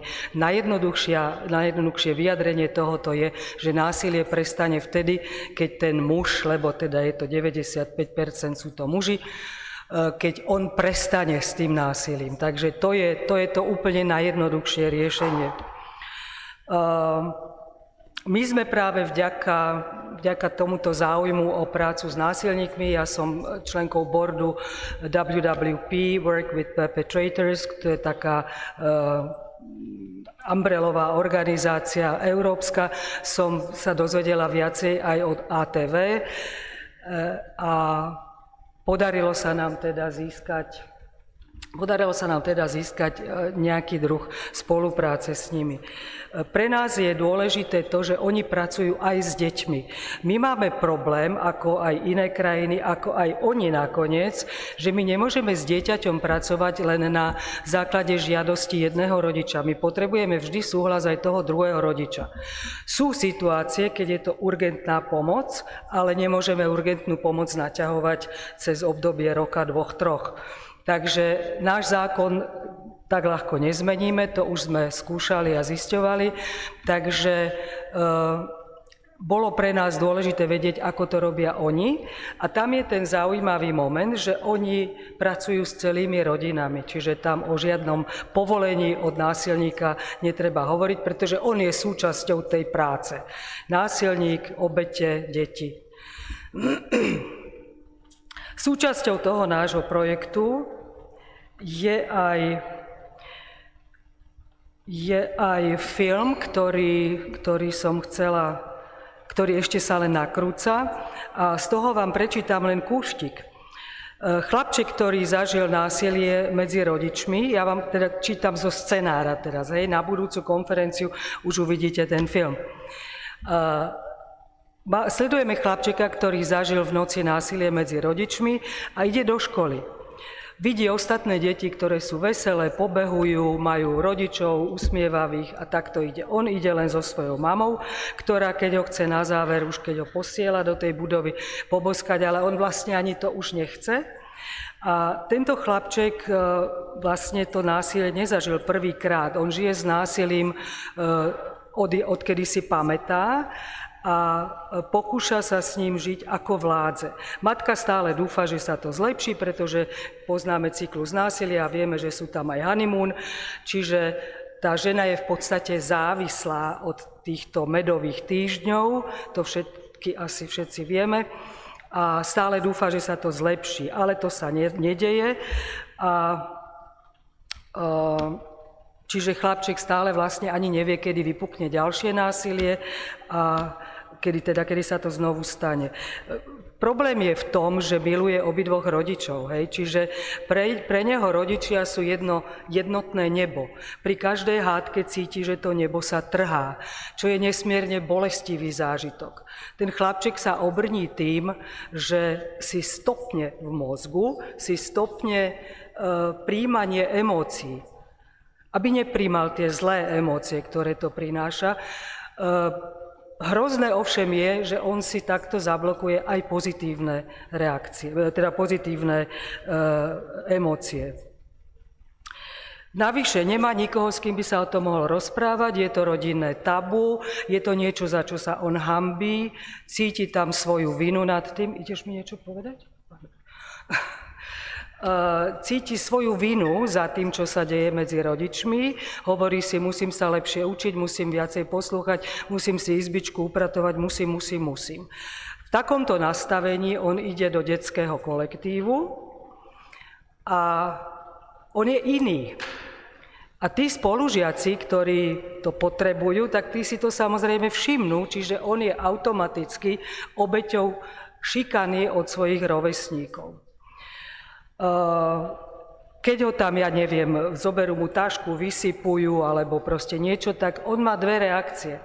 Normálna reakcia by bola, že zaútočí naspäť, alebo že ujde. On nevie ani jednu.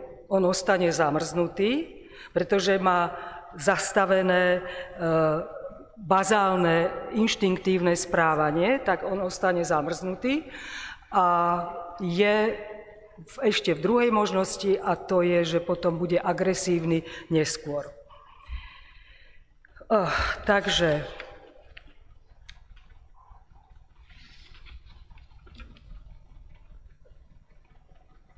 Takže v našom nastavení na túto problematiku detskej traumy nás veľmi ovplyvnili dospelí ľudia, s ktorými pracujeme a ktorí nám hovorili, že oni vedeli, že sú iní, oni aj vedeli, prečo sú šikanovaní a ťahá sa to s nimi ovšem až do dospelosti.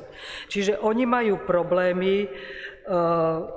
problémy komunikačné, zaradiť sa do kolektívu, vzťahové, sexuálne a tak ďalej a tak ďalej. Niekoľkokrát ich tu istotne ešte spomeniem.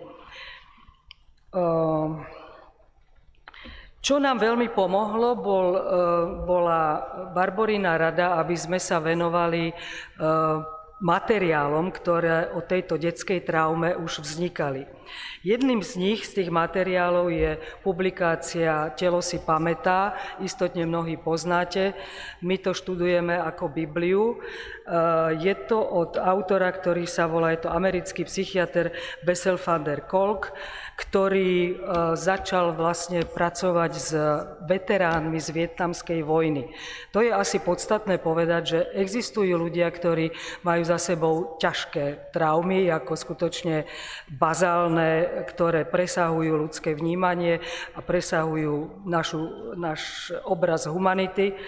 Ale my si myslíme, že vlastne pre malé dieťa je aj nezáujem rodičov, násilie medzi rodičmi a tak ďalej, traumou, ktorá sa skutočne vyrovná tej veteránskej, pretože veľkosť traumy je neskutočne subjektívna. Čiže traumatické zážitky zanechávajú stopy, ktoré sa odovzdávajú z generácie na generáciu, ovplyvňujú naše myslenie, emócie, schopnosť cítiť radosť a intimitu a dokonca aj našu biológiu, teda fungovanie tela a imunitný systém.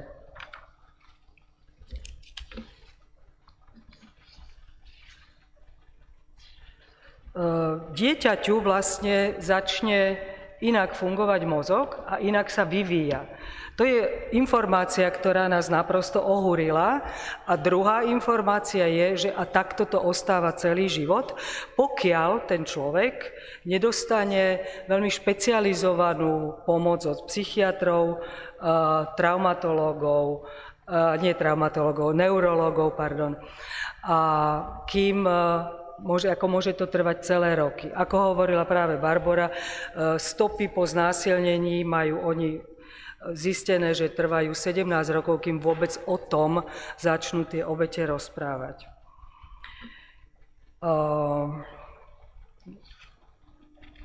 Takto. Predstava o posttraumatickej stresovej poruche sa začala vyvíjať tak, ako ju poznáme už dnes, až niekedy v 90. rokoch. A dovtedy sa hovorilo o psychiatrických diagnózach, o hystérii, o takýchto veciach, ale je to záležitosť, ktorá sa podarila objaviť psychiatrom až na základe tomografie, pozitronovej emisnej tomografie, ktorá zobrazuje postupy mozgu, ktorá zobrazuje fungovanie mozgu. Tam sa naozaj prišlo na to, že ten mozog vlastne má svoje normálne funkcie a má nenormálne fungovanie. A to nenormálne fungovanie, poviem len veľmi, veľmi stručne, keď mozog rozdelíme na časti starú amygdalu a tú novú, čo je ten tá frontálna záležitosť. Ja sa musím zdokonaliť v neurologickej terminológii, ale chcem to povedať čím jednoduchšie. Proste v tej amygdale, v tom starom mozgu je skutočne naštartované, že alebo ujdeš, alebo vyrazíš dopredu, ako proste budeš sa brániť. Táto sa vypne. Čiže to je tá, ktorá sa zapína hneď po narodení. To je intuitívna, emocionálna, priestorová, hmatová. Tá druhá časť je analytická, racionálna, poznávacia a zodpovedá aj za rozprávanie, to je tzv. Bokovo centrum. Čiže ľudia, ktorí majú za sebou traumatické zážitky, tak veľakrát o tom vôbec nevedia rozprávať.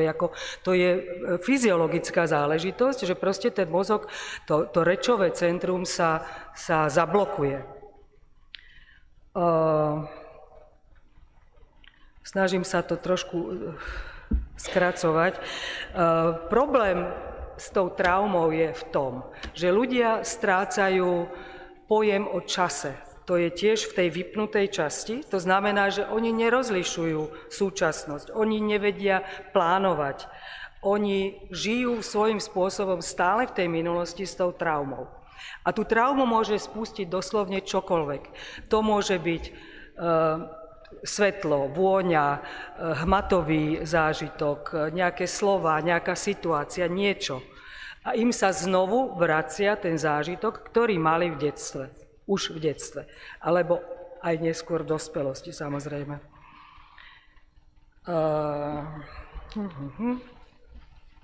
Aha, čiže aj nám, ľuďom, ktorí, verím, že je nás tu väčšina, ktorí majú ten mozog proste nastavený na normál, sa stáva, že v situácii traumy sa nám naštartuje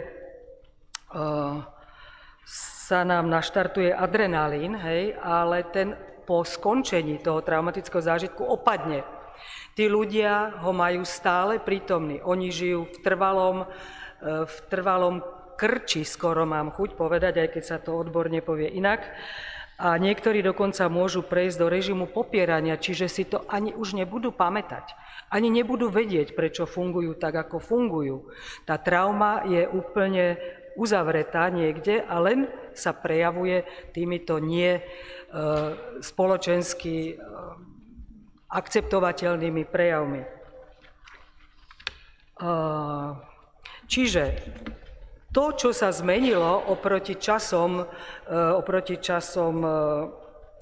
Zigmunda Freuda, povedzme, ktorý už v roku 1895 povedal o nejakom svojom klientovi, pacientovi, že myslím, že tento človek trpí spomienkami. Ale vtedy sa s tým ďalej nepracovalo. Dnešná veda pokročila, aj technika pokročila, takže už vieme, že s traumou vedia pracovať 3 vedné odbory, a to sú neuroodbory, ktoré skúmajú, ako mozog zabezpečuje duševné procesy. Potom je to psychopatológia, ktorá sa zaoberá vplyvom tých negatívnych skúseností a zážitkov na vývoj mysle a mozgu. A potom je to interpersonálna neurobiológia, skúmajúca vplyv nášho správania na emócie, biológiu mysle a mozgu. Čiže trauma nie je len v hlave, ale je to fyziologická reakcia celého tela. Dneska už sa vie pracovať s človekom tak, že na obrazovke vidíme vlny, ktoré ten mozog vytvára a ktoré sú veľmi rýchle v prípade traumy, keď mu nejakým spôsobom pripomenieme ten jeho traumatický zážitok, ale vedia sa už na báze pre mňa veľmi komplikované elektroniky, vedia sa spomalovať. Čiže je tu aj takáto možnosť úplného vyliečenia z posttraumatickej stresovej poruchy, ale ja to vidím ako hudbu budúcnosti. Ťažko si viem predstaviť, že by sme to robili v Aliancii žien Slovenska. Takže ešte poviem toto je ako maximum, čo sa s tým dá spraviť, ale ešte poviem o postupoch, ktoré my vieme aj u nás v tom priestore, v tých kanceláriách našich, alebo jak to nazvať, miestnostiach, vieme robiť. A to je, prvá vec je vedieť o tom, že to funguje. To znamená, že nie je to nejaké dieťa, ktoré má poruchy správania a Boh vie, kde to nabralo. My už budeme asi vedieť, čo sa tam deje. Vieme sa s ním rozprávať, čiže vieme naštartovať to Bokovo centrum zodpovedné za reč. A práve to je záležitosť, ktorú dúfame, že získame z ATV, aj pôjdeme sa tam pravdepodobne pozrieť. A to je špecializovane štrukturovaný rozhovor s dieťaťom. V prípade, že by naozaj boli problémy s tým systémom rozprávania, tak stále tu máme písanie, čo sa stalo, stále tu máme obrázky, ktoré dieťa môže písať a existujú, neviem, to už vás asi nebudem zdržiavať, proste aj pre dospelých, hej, sú rôzne veci, ako obrovskú úlohu hrá, povedzme, yoga a jej podobné záležitosti, to znamená dýchanie, rytmus a tak ďalej. Nevydržím, predsa vám to hovorím. Sú tam postupy na zvýšenie sebavedomia, sú tam tvorby štruktúr, to je veľmi zaujímavá priestorová záležitosť. Je tam EMDR, čo je terapia založená na rýchlom pohybe očí, je tam divadlo, rytmus. Tak, ale vrcholom všetkého je to, že tej agresivity je vo svete stále veľa, a je na nás, aby sme ju zastavili pravdepodobne nie len v tých vzťahoch rodinných, ale aby sa ďalej nešírila a už teraz myslím zase aj na Ukrajinu, aj na všetko ostatné. Potiaľ to ďalej, už vás nechcem zdržiavať, lebo vidím, že niektorí už sú naozaj hladné. Takže teraz bude záver konferencie, vyhodnotenie nejaké zrejme, taký. You'll be, now this is the end of the conference and you will say the most important things about it. No, I will not, because this was the most important things. Oh, thank you very much. So I just want to say that we have just a few minutes if you want to have some feedback from the people, maybe. Yes. If you want, if any of you have some short questions. To Barbara and you? Ja som veľmi vďačná tejto konferencii, že som tu mala možnosť stretnúť sa s ukrajinskými, slovinskými kolegyňami, ktoré už pracujú veľmi podobným spôsobom na veľmi podobnej problematike. Takže istotne ešte stretneme ďalších, takže ďalšie spolupráce sú tu. Ak máte nejaké otázky, ak nie, prečítajte si van der Kolka, Telo si pamätá.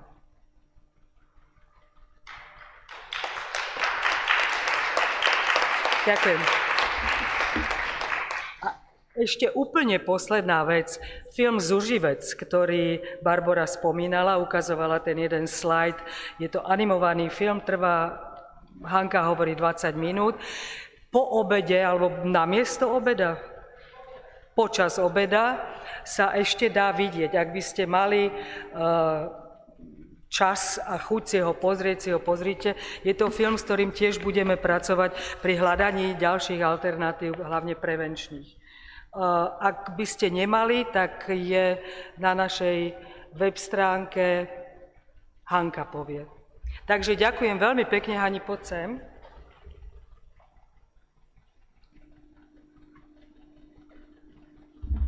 Dobrý deň, Hanna Fabri, projektová manažerka, v tejto chvíli len technickou poznámkujúca osoba, že film Zúrivec, ktorý naozaj je mimoriadne zaujímavý a silný, napriek tomu, alebo možno napriek tomu, že je animovaný, nájdete na webovej stránke Aliancie žien Slovenska a prekliknete sa, alebo rovno na kanály YouTube Aliancia žien Slovenska, ale keď prídete na YouTube a zadáte si do vyhľadávania Zúrivec, slovo, tak vám to rovno nás to hodí k nám a môžete si to pozrieť na tom YouTube. Takže existuje aj stránka česká zuživec.cz, kde to tiež nájdete. Ďakujem. Ešte mi to nedalo, pretože ja som filmárka, aby som nepovedala, že Anita Kill, ktorá ten film urobila, dostala zaň najviac ocenení z celého sveta, najviac v histórii filmu. Tak, len toľko ešte. Ďakujem.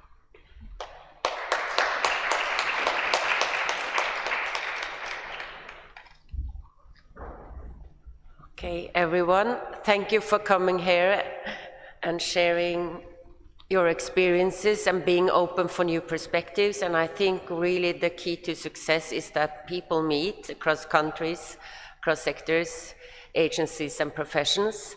And that's really the key for the promotion of the work against violence against women and gender-based and domestic violence and sexual violence. So thank you for being curious, asking questions and being willing to share challenges that are quite huge. But as we say in our webpage, we are working together across Europe for better lives for persons experience violence. So I wish all a safe trip back home, but I want to thank the technicians and the translators. I must really say that this has been a technical, very good organizing, and once more for the big team from this ministry, a huge thank you from all of us, and hope to see next year.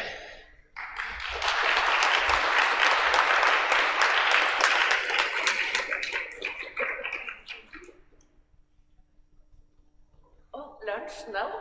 Lunch now.